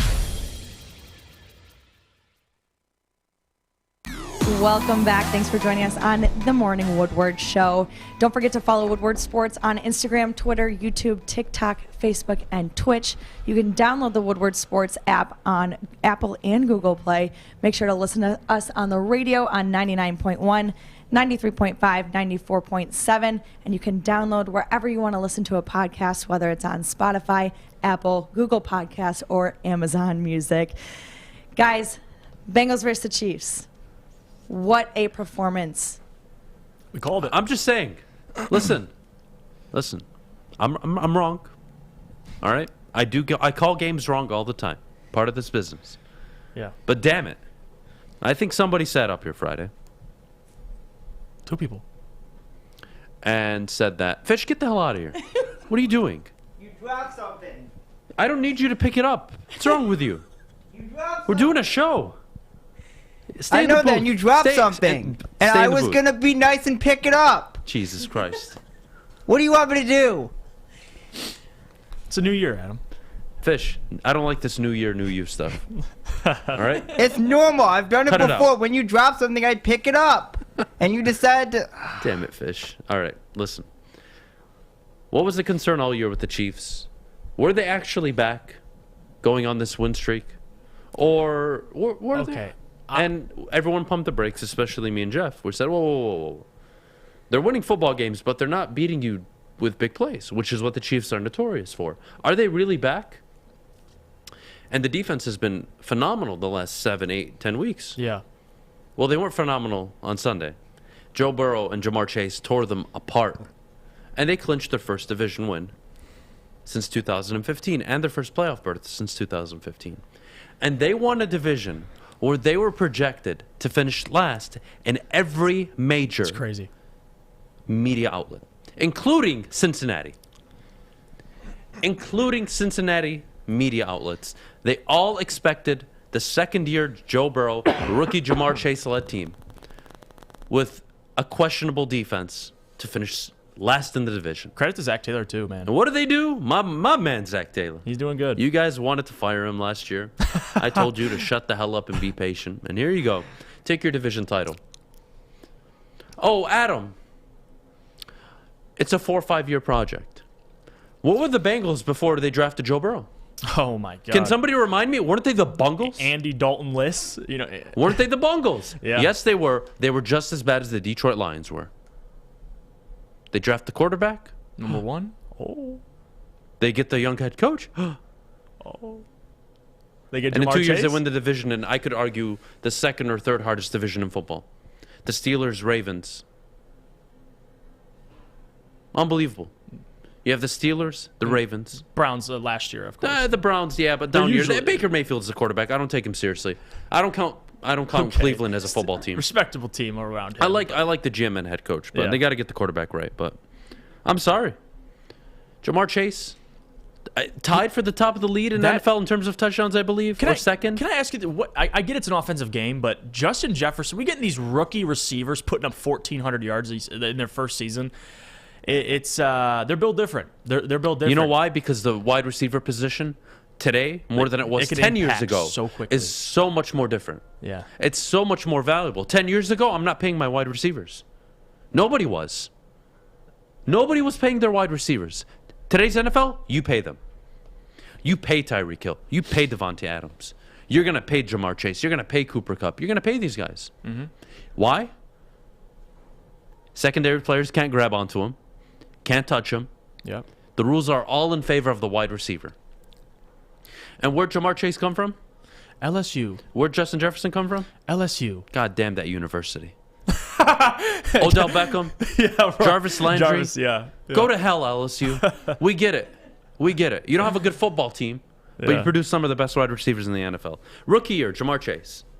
79 catches, 1,400 yards, 13 touchdowns. My God. My God. He is good. And I told you guys before the season that was the right pick over Penei Sewell. Remember when he opted out? You know why? Yeah. You know why it's the right decision, guys? Because when you have a quarterback, especially a quarterback who's played with a wide receiver before, and let's be honest, Jamar Chase coming out of the draft, the comp was he's the best wide receiver prospect since Calvin Johnson. He wasn't Calvin, but he was the best prospect since Calvin. Yeah. You take him. You had the LSU combination. You had the quarterback. He was familiar, comfortable. And what did it lead to? A year that you see maybe what? When an NFL player comes into his prime, he's lucky. He's lucky in his prime to get 1,400 yards. Kid does it his rookie year. 13 touchdowns. Ridiculous. That's in 16 games. He gets to he's going to play 17, so he'll get past 1,500, and that'll be impressive in and of itself. But regardless, 1,400 yards in a 16-game slate. That's damn impressive. Kid's explosive. And to think he's one of 3 guys, two. Tyler Boyd. I Tyler think Boyd, 3. Tyler Boyd's a damn good player. T. 1,000. Higgins is really good. Yeah. Look, guys, AFC North, it's running through Cincinnati. And it may be an overreaction on Monday after they won the division. But you know what I saw? I saw 10 years of Jamar Chase, T. Higgins, Joe Burrow. Scary. And I can figure out the rest. And I got a young head coach. Some pieces on defense. Now, could Cincinnati blow it and not pay their players like they haven't done for literally their entire franchise? Yeah, they could blow it.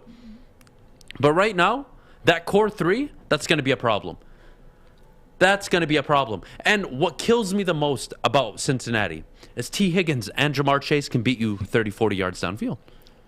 So you can't just double one and shadow one with the safety. You're going to have to play 2 high safety, which means Joe Mixon is going to have a field day most days. I was just going to say. And if you decide to stack the box, good luck. Rest in peace.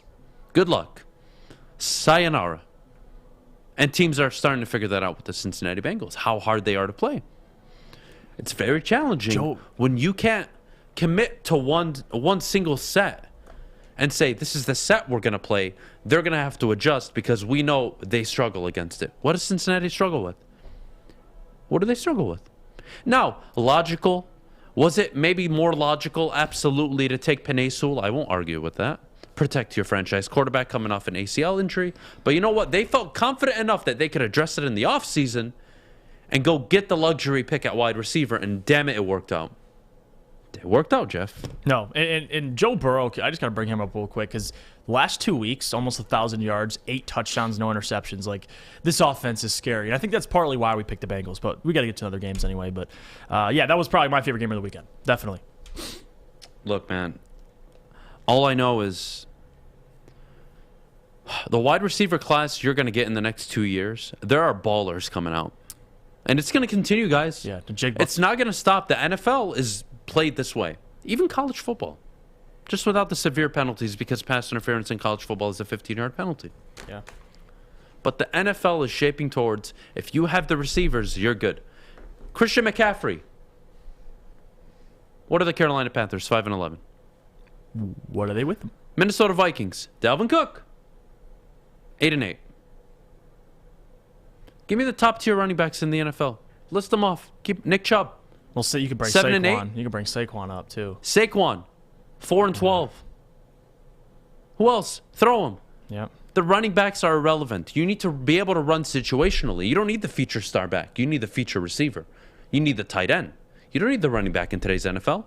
You don't need to pay DeAndre Swift $10 million a year. No, the hell you don't. Netflix can do the same thing. And that's the point. It's not a shot at DeAndre Swift. He's so talented. But in today's NFL, it is built for the quarterback and the wide receiver. You do not need the running back. Leonard Fournette had a resurgence in Tampa Bay. Why? He's playing with some of the best wide receivers around him, a quarterback, and teams are trying to stop Tom Brady. Even though they should know by now you can't stop Tom Brady. You can only limit him. You see that Antonio Brown? We gotta. Oh, you know what? We can. I'm glad you brought that up. That's he needs some help, man. I tweeted it too. Like that's. Does he need help? He needs help. Like that's CTE, that's not isn't normal behavior. That's CTE written all over it. I don't know. You think? Is it okay? So look, there's conflicting stories. Somebody help me here, Maddie, please. I don't know if you read up on this as well. I've seen some of it, and is it incentive based, or is it the shoes, or is it? Did you hear the story? He refused to go out on the field. Did you hear this? So Bruce Arians told him to check back in the game, and Antonio Brown refused and said, "No, I have an ankle. My ankle's hurting." And they got into an argument, and he said, then Bruce said, "If you're not going to check in the game, then leave." He said, "Okay, I'll leave." And he took off. He started taking off everything. So Bruce was sitting there like, he's leaving. Like, you say that, but yeah, he saw him leaving, the deuces to the end zone when he was took walking off his out. Clothes. I've never seen anything if I ever like leave that. Woodward Sports, that's how I'm doing it. I'm taking off my clothes on air. You better. And I'm dipping. Deuces up. I've never taken off my shirt, taking off my pants. I may even take off my underwear. Depends what kind of mood Who retired at the halftime? Was that Burf? Who was that retired in the middle of the game, halftime? Someone did it. It was I've a seen corner. it one It was time. a secondary player. One time I've seen that, but I've never seen a guy walk off the field and throw up the deuces. When he retired at halftime, it was nonchalant, like nobody saw it. It wasn't a big scene. With Antonio Brown, it was, I'm taking off my clothes and I'm going to throw it all in the stands. Like, after he was just talking about dramatics, Look, I don't know if, somebody, a former teammate of his said this, and, this is where, the human side of me came out. He said, look at Antonio Brown when he was with the Pittsburgh Steelers, all right? Quiet guy.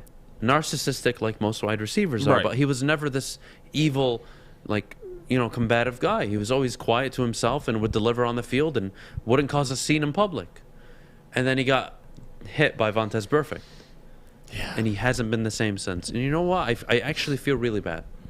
Because you don't know what's going on up there. And is that an excuse to do what he did? Maybe, maybe not. I'm not sure. But that is extremely worrying. If I'm the NFL, you got to get him help.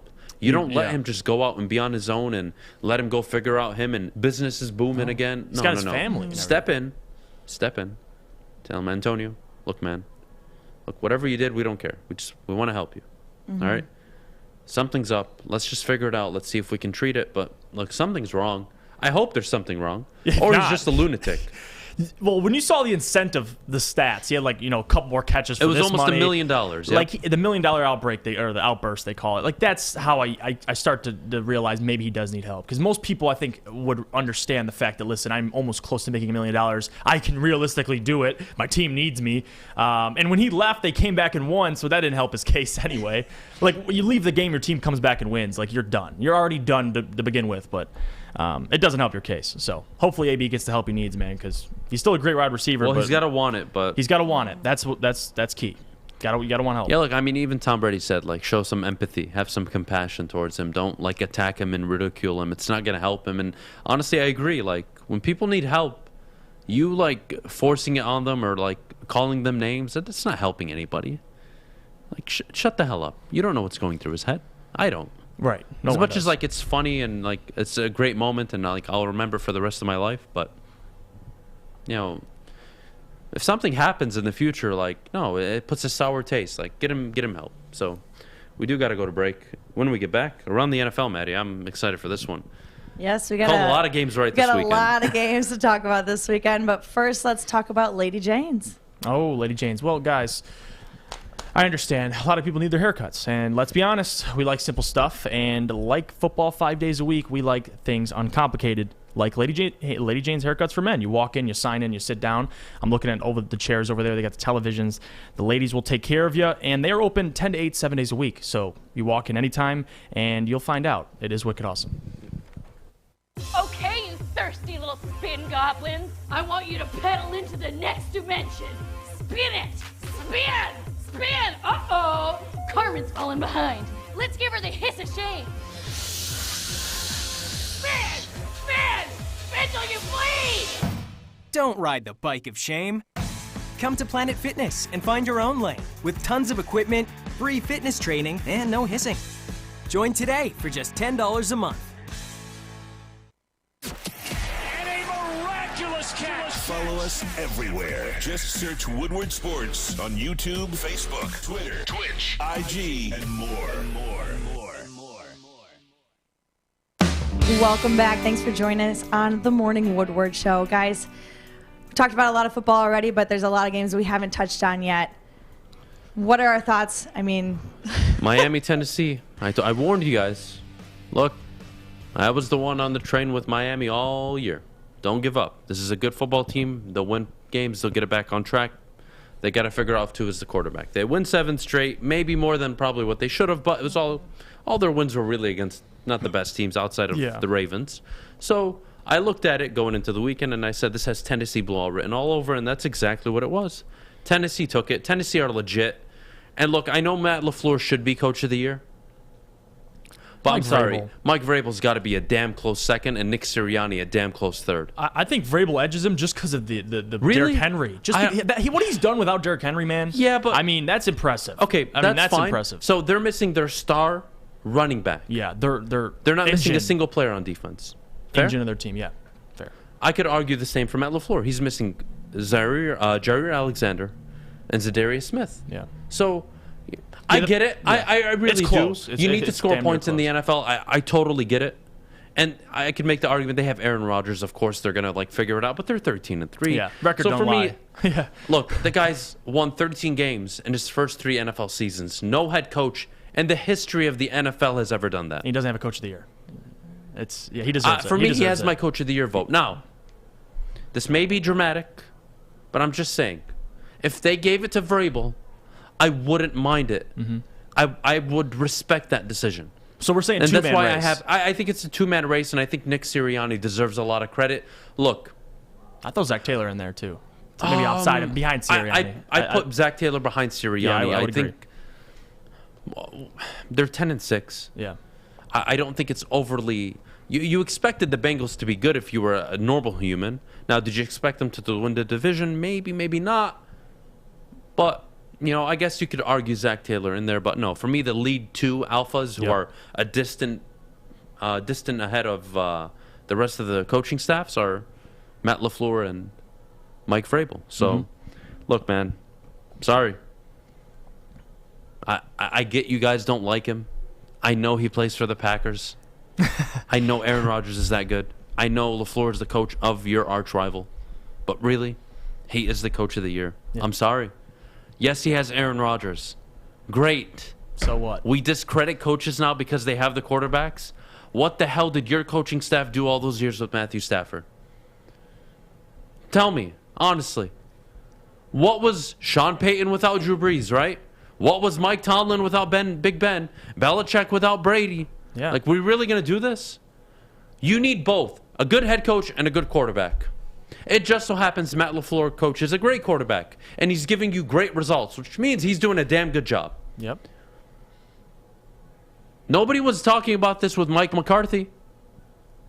It wasn't, oh, he has Aaron Rodgers. Mike McCarthy's a legend. Or Mike McCarthy's not a good coach. Like, come on. We can't pick and choose when we want to give people credit. I'm not a fan of it. Look, guys, before Matt LaFleur showed up, they had lost two back-to-back losing seasons. And they had won 10 games the 2 seasons prior. So they were 10-6, 10-6, 7-9, 6-9-1 in the 4 years prior to Matt LaFleur. And those total, and again, a total of 4 seasons, he won them an outstanding 33 games. Matt LaFleur in 3 seasons has won 39. And that's not including the postseason, where he's gotten to 2 NFC championship games. 3 division titles under Matt LaFleur. Again, you guys don't want to give him credit. That's fine. Belichick is not coach of the year. They're 10-6. They're not even going to win their division. The Bills have the tiebreaker. Yeah. So unless the Bills collapse in the final game of the year and the Patriots win, I don't see that happening. Why would you give the coach of the year to somebody who didn't win the division? Nick Sirianni is just as deserving. He took an Eagles team that was expected to tank, and they're 9-7 on the cusp of making the wild card. He deserves just as much credit as Bill Belichick is getting. But because Bill Belichick is perceived, Bill Belichick, oh my God, he deserves coach of the year, does he? Over Mike Vrabel, who's missing his best, literally his best player on the football team. Yeah, by far, yeah. Definitely. And they're an 11-win team. They're 11-5 right now. And they clinched the division over with the Colts losing. Yeah. You're going to choose Bill over him? You're going to take Bill over the team with the best record in the NFL who have won their division for the 3rd straight year? I think Bill's somewhere in there, but I don't see him He winning. can be top 5. Yeah, I don't see him winning the... But he's not over Vrabel and LaFleur, in my opinion. No. And why should he be? He's not even winning his division. Right. Oh, he did it with a rookie quarterback? Maybe that's the argument? Okay. Maybe. Sure. You won 10 games with a rookie. That's impressive. But 13 and 11 wins. I mean, possibly but 12 13 for and Titans. another dude with 12 wins are going to win the division. Come on, guys. Yeah. Come on. Yeah. I like this comment in the YouTube thread. Dan Campbell deserves coach of the year just for accepting the Detroit job to begin with. Yeah. Oh, my goodness. Crap he's had to put it. No, but... Oh, my goodness. I love it. I love it. I take Vrabel or Belichick. See, that's the reasonable one. You are said starting to come around. Belichick, but that's fine. All right, moving on. What's the next game? Next game, let's see. Cardinals-Cowboys. This was a shocker. It was a shocker. The Cowboys pulled the Cowboys. America's team. 2 teams that pulled their, Cardinals pull Cardinals. I did not Cowboys pull expect the Cowboys. Cardinals to play that fluid. Yeah. Especially without DeAndre Hopkins. And Kyler Murray looked like his old self. Was it more about the Cowboys or more about the Cardinals? What do you think? Well, look. I think the Cowboys didn't show up. Yeah. That was embarrassing. You can't play that bad at home in a game where you can potentially save your, fight for the number 1 seed. They got needed to win that game. 40 yards rushing on the total game. Pathetic. It was pathetic. Yeah. Dak didn't look good. The defense didn't look good. As much as I like Travion Diggs, he has one fault. Not only does he lead the league in picks, he also gives up the most yards, which means he's targeted the most. So teams aren't afraid of him. Now, what is the outlier for Trayvon Diggs? He makes plays. But what happens when he doesn't get an interception? And he's just costing your team yards and yards and yards down the field all game. That's what happens. That's what happens on Sunday. Mm-hmm. Micah Parsons? I don't know. Didn't show up in that game. That was tough. That was tough to see. That was the guy up until Sunday I really had as the defensive player of the year. Now you really, does that change? Does TJ Watt come out tonight and really assert himself for defensive player of the year? A lot can happen. A lot can change in the NFL week to week. But yeah, this was an embarrassing game. Cowboys should be ashamed. Yeah, no, I would say, I would agree with you. It's more on the Cowboys. Listen, the Cardinals, they got the job done, 25-22. I think the Cowboys scoring 15 in the fourth quarter kind of worried me a little bit. They were climbing back, only lost by a field goal. But Arizona, I mean, they're 11-5. I think there's still a lot of flaws with this Arizona team. Like I don't know how confident I would be for them going into the playoffs. But I would say obviously the same about the Dallas Cowboys. I mean, these are two teams that parts of the year show up. The next week they don't show up. So you have no idea what you're getting. No idea what you're getting. Alex is holding up graffiti signs at me. I'm getting distracted, but go on, Adam. Yeah, well, what's the next game we got here? Look, honestly, guys, Cowboys, this is really disappointing for me. Even as somebody who hates the Dallas Cowboys and loves to rag on them, like I could totally take the America's team route. But I don't know. Something didn't feel right about that game. I did not enjoy watching the Cowboys lose that game. It was too reminiscent of what they've always done. But anyways, moving on. Next game. Vikings-Packers. Sunday Night Football. I said they were going to win by. I said the Packers were going to win by 30 on the Lions pregame show. That's exactly what happened.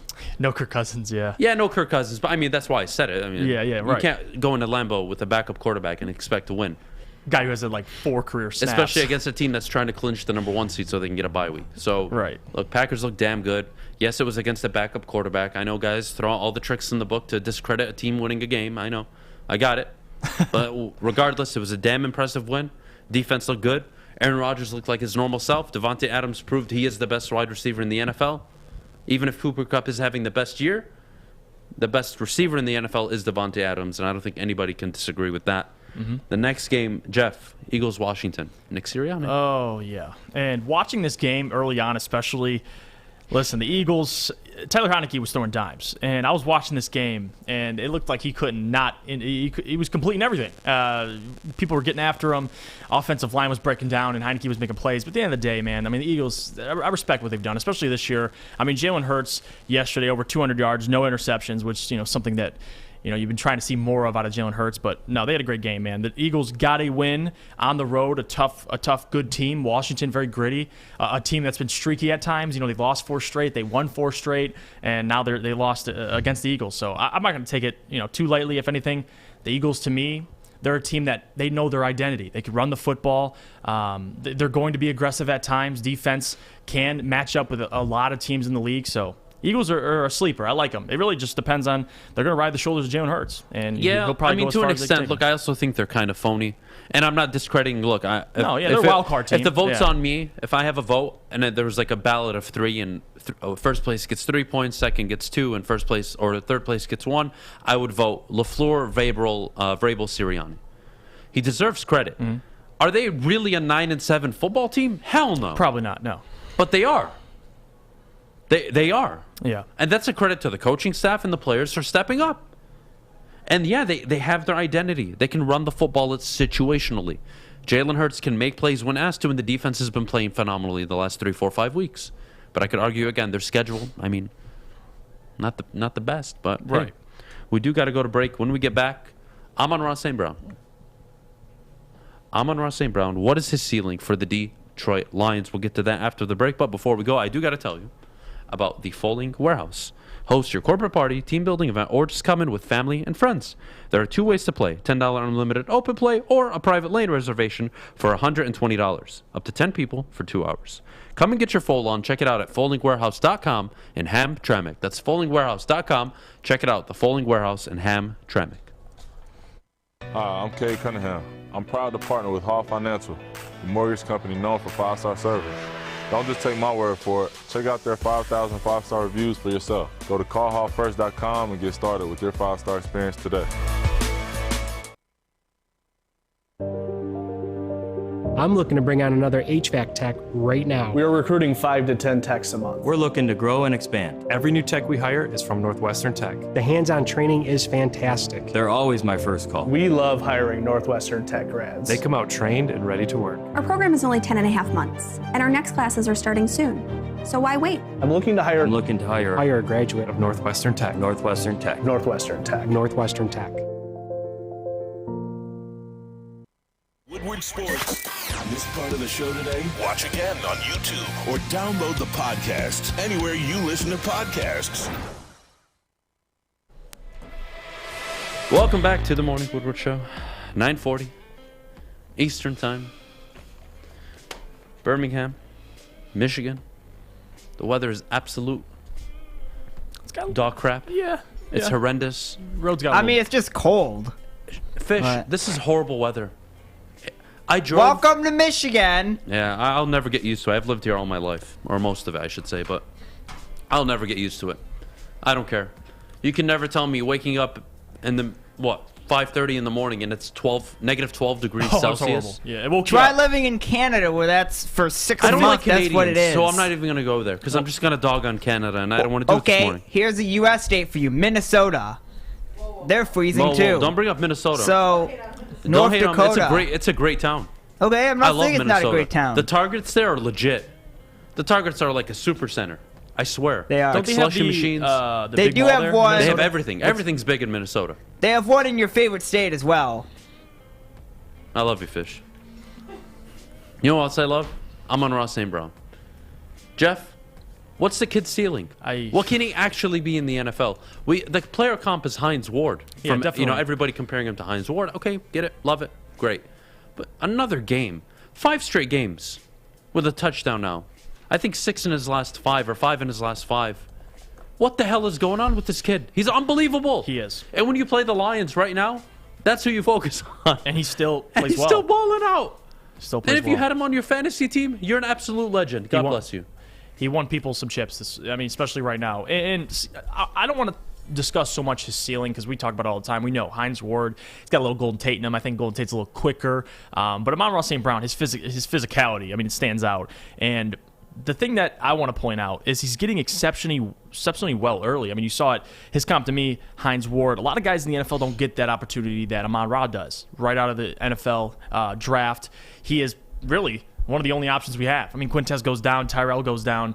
Khalif Raymond, your special teams guy, also, one of your wide receivers, but Amon-Ra is really the only true. You have Josh Reynolds now, of course, after the signing. But before that, and even now with Josh being out, he's stepped up tremendously. And when has this happened in Detroit? Where have you found a guy in the 3rd, 4th round that can be an impact right away? And you're seeing it right now with Amon-Ra St.Brown. If anything, this tells me that the trust in Brad Holmes is so important. I know it's his first draft. There's going to be drafts where he misses some guys. He misses on some guys. Everybody misses, but you got to hit more than you miss. You got to hit more than you miss, and that's what we hammer on the show. And I think with Brad Holmes, man, the exceptional job. Last year, watching the draft, working here, everyone was talking about you need to get a receiver. It's almost the 4th round. You got to find a receiver. And Brad Holmes is like, I'm going to select one so y'all can get off my ass. And he selected Amon-Ra St.Brown. He selected a really great one. Selected a pretty damn good one. So 4th round. For ceiling, though, I think truly, and I'm still going to stick by this, I think his production this year is based on necessity. We need him to be. Okay, you don't need to give me a player comp. No player comp. Ceiling, give me statistically. What's the average in his prime? Ceiling, I'll say a very good number 3, good number 2. I don't see him as a 3 is too little for me. I don't see him. I see him as a number 2. I see him as a good Golden Tate, a Tyler Lockett. Yeah, I could see a good, I see him good number 2 servicing as a number 2 and on a good NFL team. Good number 2. That's what I would say. Absolutely. Look, the Lions are 2-3 when they target him 10 or more times. Think about that. Mm-hmm. They're 2-3, and when they target him less than 10 times, they are 0-9-1. Look, I'm not saying you got to translate all the wins to Amon-Ra St.Brown, but damn it, the guy's played a big part in it. His production, his growth over the last 5 weeks is unbelievable. 12 targets, 11, 11, and 10. He's had almost 60 targets in 5 games, and he's caught 10, 8, 8, 9, and 8 passes. He's reliable. 5 straight games, reliable, high catch rate, love it. 86 yards, 73, 90, 91, 111 career high. And then in his last 5 games, 5 touchdowns, 4 receiving, 1 on the ground. He almost has 1,000 yards, man. And he hasn't really played a lot early in the season. Think about that. I could argue he hasn't played for the first 10 games of the year. 9, 10 games of the year. And he has 800 yards. He basically didn't play for the first 9, 10 games of the year. Yeah. And then something clicked. Look, guys, I was one of them. Early in the preseason. Amon-Ra St.Brown.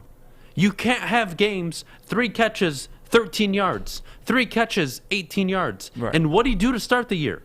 2 catches, 23 yards. 3 catches, 18 yards. Remind you, this is the NFL, a receiver-friendly league. 1 catch, 2 yards.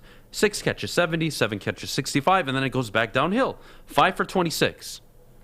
What are you getting 4 yards a catch? And the hell are you doing? I know. No, seriously. Like that was a problem early on. Maybe possibly could be play and then calling. it started to click. But guys, remember, this is why I say he's a good number 2. 82 receptions, 800 yards. He's not even 10 a pop. Yep. He's not getting 10 a catch. He's averaging, look, I know it's damn near 10, but the point is 11.2, 12.3. That's when you start getting into the wide receiver 1 discussion. Right. And I don't think he can ever be that. And I don't need him to be that. But if you're telling me this guy every year, if he just improves it to 10.7, well then his 82 receptions go a longer way than what they are now. Mm-hmm. And I think 82 to 90 receptions a year, 1,100, 1,200 yards, I think that's a possibility. Hell, I could say 100 catches a year. He's always open. He's not only open, he's wide open. When have you watched Amon-Ra St.Brown over the last 5 weeks? Don't go back earlier in the year. Just the last 5 weeks. When play calling's been... When he catches the ball 7 or 10 yards downfield. Go watch. He's not open or like covered. He's wide open. And it's not because of busted coverage. He's a good route runner. I love me some Amon-Ra St.Brown, man. Joey points this out, and I want to bring this up because this is something that I saw also. Amon-Ra St.Brown is also 12th in the league in contested catch rate. He kind of plays a little bigger than he is, and this is something you saw at USC when he played. He's 5'10", whatever he is, 5'11", 6 foot, but he can still make contested catches, and you start to, if you mold him and you look at him for what he is and how he's built, he's a slot guy. Outside, you can use him in different areas. The Lions found a way to use him not only on the receiving side of things, but they got him a rushing touchdown. Like the guy you can use in so many different ways, and that's what I'm excited for. I mean, he's a piece for the future and a piece for whoever the quarterback is, whether it's Jared Goff or whether it's someone you find in the draft. But Amon-Ra St.Brown, man, he stepped up tremendously, and I think you can credit the play calling. I mean, whoever that is drawing plays, Ben Johnson, whoever it is, the last 5-6 weeks, his production, and maybe it's because they trust him, they want to put the ball in his hands more. It's paid off, and he's shown he can be a playmaker. What's the best thing you can do during a year where you know the team isn't going to win football games? Let's get the most out of the young guys. Thank you, my friend. Yep. Absolutely. That is all you can ask for. And that's all they've been delivering. Every draft pick from this year is in the box score week in and week out. That's all you can ask for. I'm chilling. I'm good. I'm good. He nailed the first draft. He really did. Now, could he have gotten maybe a better player outside of a DK tackle in the second round? Sure, hindsight 2020. But damn it, that's a good draft. And I am so excited for the next one. I really am. I think they can go somewhere with Brad Holmes keeping it up. Now, if he completely drops the ball this offseason, I mean, that's going to be a disaster. But you have the trust. Guys, when's the last time the popularity polls with a GM were this high? Honestly. When? I don't recall. A fourth-round player that good, that early? You saw it with Kenny Golladay. He was a third-rounder, but it took, 2-3 years? Right. You didn't see it immediately. You didn't see it right year one where you're like, oh, wow. They got him in the fourth? Lions are not notorious for doing that. Love the pick. I love the pick. We do got to go to break. When we get back, get your questions lined up. It's mailbag time. My favorite part of the show. We get to answer your questions at home. Start lining them up in the chat. Feel free to call in and ask questions. We'll be waiting for it. Guys, we'll see you right after the break. Putting on a show here, and that's how you answer. We love our sports. We just wish they'd love us back. Detroit sports for Detroit sports fans. Woodward Sports. Okay, you thirsty little spin goblins. I want you to pedal into the next dimension. Spin it! Spin! Spin! Uh-oh! Carmen's falling behind. Let's give her the hiss of shame. Spin! Spin! Spin till you bleed! Don't ride the bike of shame. Come to Planet Fitness and find your own lane with tons of equipment, free fitness training, and no hissing. Join today for just $10 a month. What's the over-under? Should I tease? Who is the lock of the night? Make sure you're watching Woodward Bets to get the latest in sports betting and more. Woodward Bets daily on Woodward Sports. Welcome back to the Morning Woodward Show here on the Woodward Sports Network. Thank you for joining us this morning. 9:50 mailbag time. We're going to answer your questions. Whew. I'll start with this question. It may not be directly at us, but I do like it nonetheless. With Drake London's injury, has anyone heard where he's projected now? I think you have to wait for the severity of the injury to come out. rehab? How long is it going to take? Is it severe? Is it not? You got to watch so him work out. I think it's a little too early to talk about Drake London. But Adam Morin, Adam, what was the wife's reaction to the Michigan game? I know you had a ton of money on the game.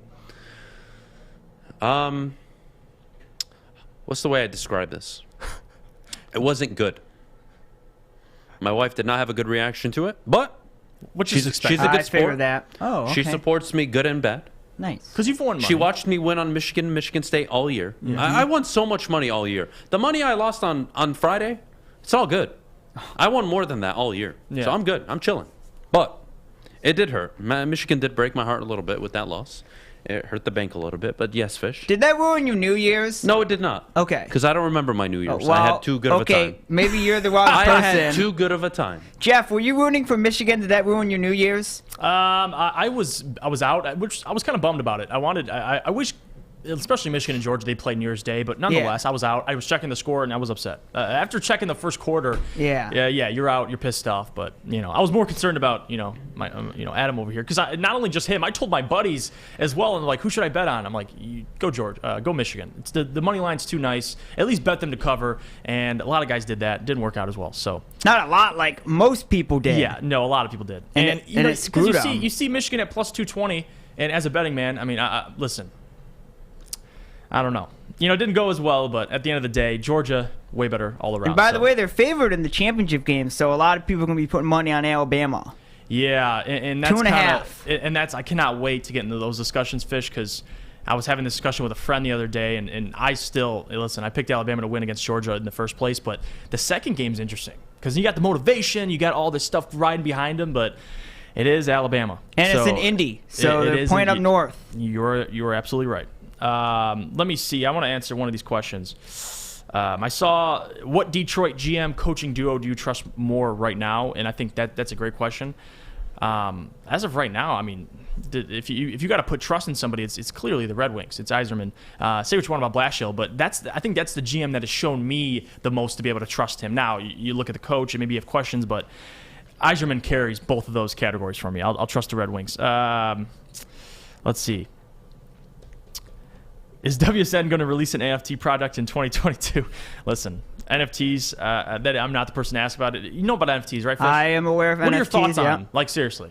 What do you know about them? Nothing? Well, I mean, everything's going digital now. They're basically, they're digital cards is what they are. So instead of actually having trading cards, you go online and you can buy an actual card that's yours, but it's digital. So instead of having a physical copy, it's right here on your little device. I don't know what to take from that, Fish. Maybe I'm not the guy to ask for that. But, yeah, Tammy said it best. I wouldn't waste my money on an NFT. Agree with you there, Tammy. I mean, they have digital tickets now. Digital? Yeah, or like kind of like NFT tickets. Yeah. For people that like the print ones, now you just get them online. You can like copy them like a lanyard. No, it's ridiculous. Here, Jerry, I'm going to answer this question. Do you guys think that St. Brown's success will influence Brad Holmes to wait until later in the draft for a receiver again?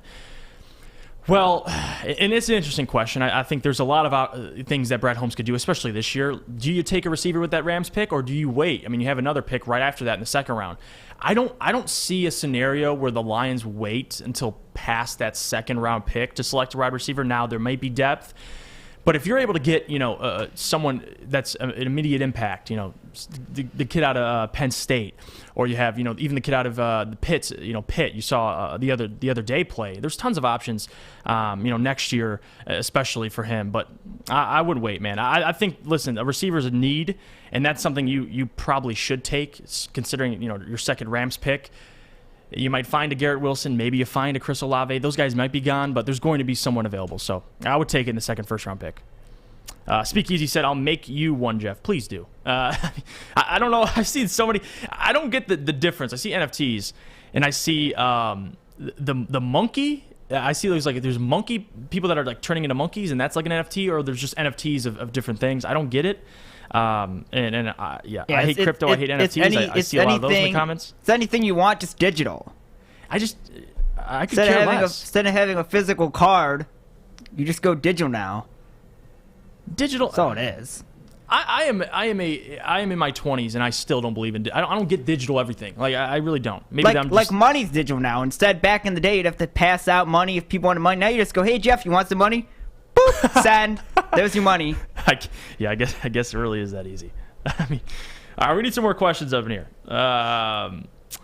Everyone's talking. Now I got everyone talking about NFTs. Do you think the U of M losses on the coaching? They had weeks to prepare and tons of tape to look at. They could have prepped better. Definitely did. You could argue the weeks screwed them too. Yes, and that's a good point. I think. Listen, the easy thing would be to blame Jim Harbaugh, but at the end of the day, I just think they weren't ready to play against a very superior opponent. Not only talent wise, but Georgia had their own motivations. Man, they lost to Alabama. They were more than enough to motivated to come in and beat Michigan, and they excelled. I mean, their front seven got after Cade, made it tough on them. They couldn't run the ball effectively, and Aiden, they found a way to eliminate him from the game. So him and Ajabo couldn't really get after him. What are your top 5 edge rushers in the next draft? I'll give you one, Will Anderson. That's the only man I'm concerned about. He's been a game wrecker all year, and I heard everyone talking about him. He's still a sophomore. He's balling. And that kid, listen, lead the nation in sacks, and he's only a sophomore. He'll be back. He'll next year. He's probably going to be a top 2 pick, if not number 1. He's a great player. So that's my edge rusher. Instead of digital versus physical, think digital and physical. I like that.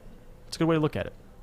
Because nowadays it's one or the other. Because it's yours, but it's just digital versus a physical copy. But It is you own the rights to, or you own the actual copy. Grade McNeil and Orzurike.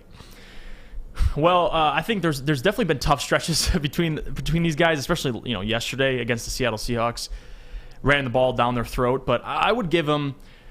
Listen, I wouldn't give him anything higher than a C, but I wouldn't give him anything lower than maybe a C. It's somewhere in that ballpark, man. Maybe a high D, but no, I'd give him a C. Those guys have been playing good. They've had moments. They've had flashes. Levi especially, and Liam stopping the run. I mean, the stats aren't going to be there for those guys. They do the dirty work. Their job is to stop the run, get after the quarterback. Now, that's what you grade them on, and they didn't do it yesterday, but there's been times where they've done it. So, Aleem McNeil had a sack against the Atlanta Falcons, I believe, in the first quarter, so give the man some respect. Mail sack. Will Juicy Jeff take a lap with the Fantasy Cup trophy in the studio this week? You bet your ass I will. And not only that, Fish, I know you reminded By the way, Adam. I did remind Adam several times yesterday about the trophy because he wanted me to remind him, so I did. You hear that? I reminded him several times, and he just... Do you guys hear that? I don't know. He just didn't bring Fish it. is over here doing good things, reminding Adam to bring the trophy. Like Thursday, you can blame me. There's no trophy. But I did remind him yesterday several times, and he didn't answer. So that sucks. You know what? At the end of the day, Fish, I got the win. I beat Adam. I'm the Woodward Sports champion. Apparently, didn't have guys like Braylon, Joik in the league, but we had everyone else, and I don't have my trophy. But I'm in another league, and I'm playing in my championship. And you're gonna win? Fish, 2 trophies home? Fish, you gotta get a trophy cabinet. I honestly, if I do win tonight, I'll find out after tonight because I think I'm up. I'm up like 17 or 20 right now, and I have a kicker, and he has Nick Chubb. So Chubb, yeah, I'm kind of like that. You're a little scared. I'm not going to be able to, I'm going to go home and watch the game later on, see what happens. But 2 championships, and I haven't gotten my 1 trophy. We'll wait and see on that. Can I drill Michigan fans real quick? Because I thought over the weekend that they were like, well, if Georgia would have came up north, we would have been. But people are talking about Ford Field. Dingbats, Ford Field is indoors. Right. So it wouldn't matter whether Michigan... Now, if you say Big House, that's a different story. I agree with that. But many people are saying Ford Field. Do they not realize it's indoors? Right. How is that going to help Michigan? No, it's a great point you bring up, Fish. And I think we're going to have a whole conversation about this on its own. And now we only have 1 minute left. Juicy, give us at least a Heisman pose, bro. No, you know what? Listen, we got a minute left, Mike. We're saving that for another day. But before we leave, I want to say thank you guys for tuning in to today's morning show. Obviously, recap the Seattle Seahawks game, recap Michigan football. Tomorrow, we're going to get into Top 10 Tuesday. We'll go through all the NFL teams, and we'll have more discussions available. But, yeah, thank you for tuning in. There's another bowl game as well people forget about. Another bowl game. People completely forget about. Tons of things we're going to get into. But Brian Kelly, family, first game tomorrow. Brian Kelly, just lose the southern accent. All right, we'll stick with that first, and then we'll move on. But, I thank you guys for tuning in.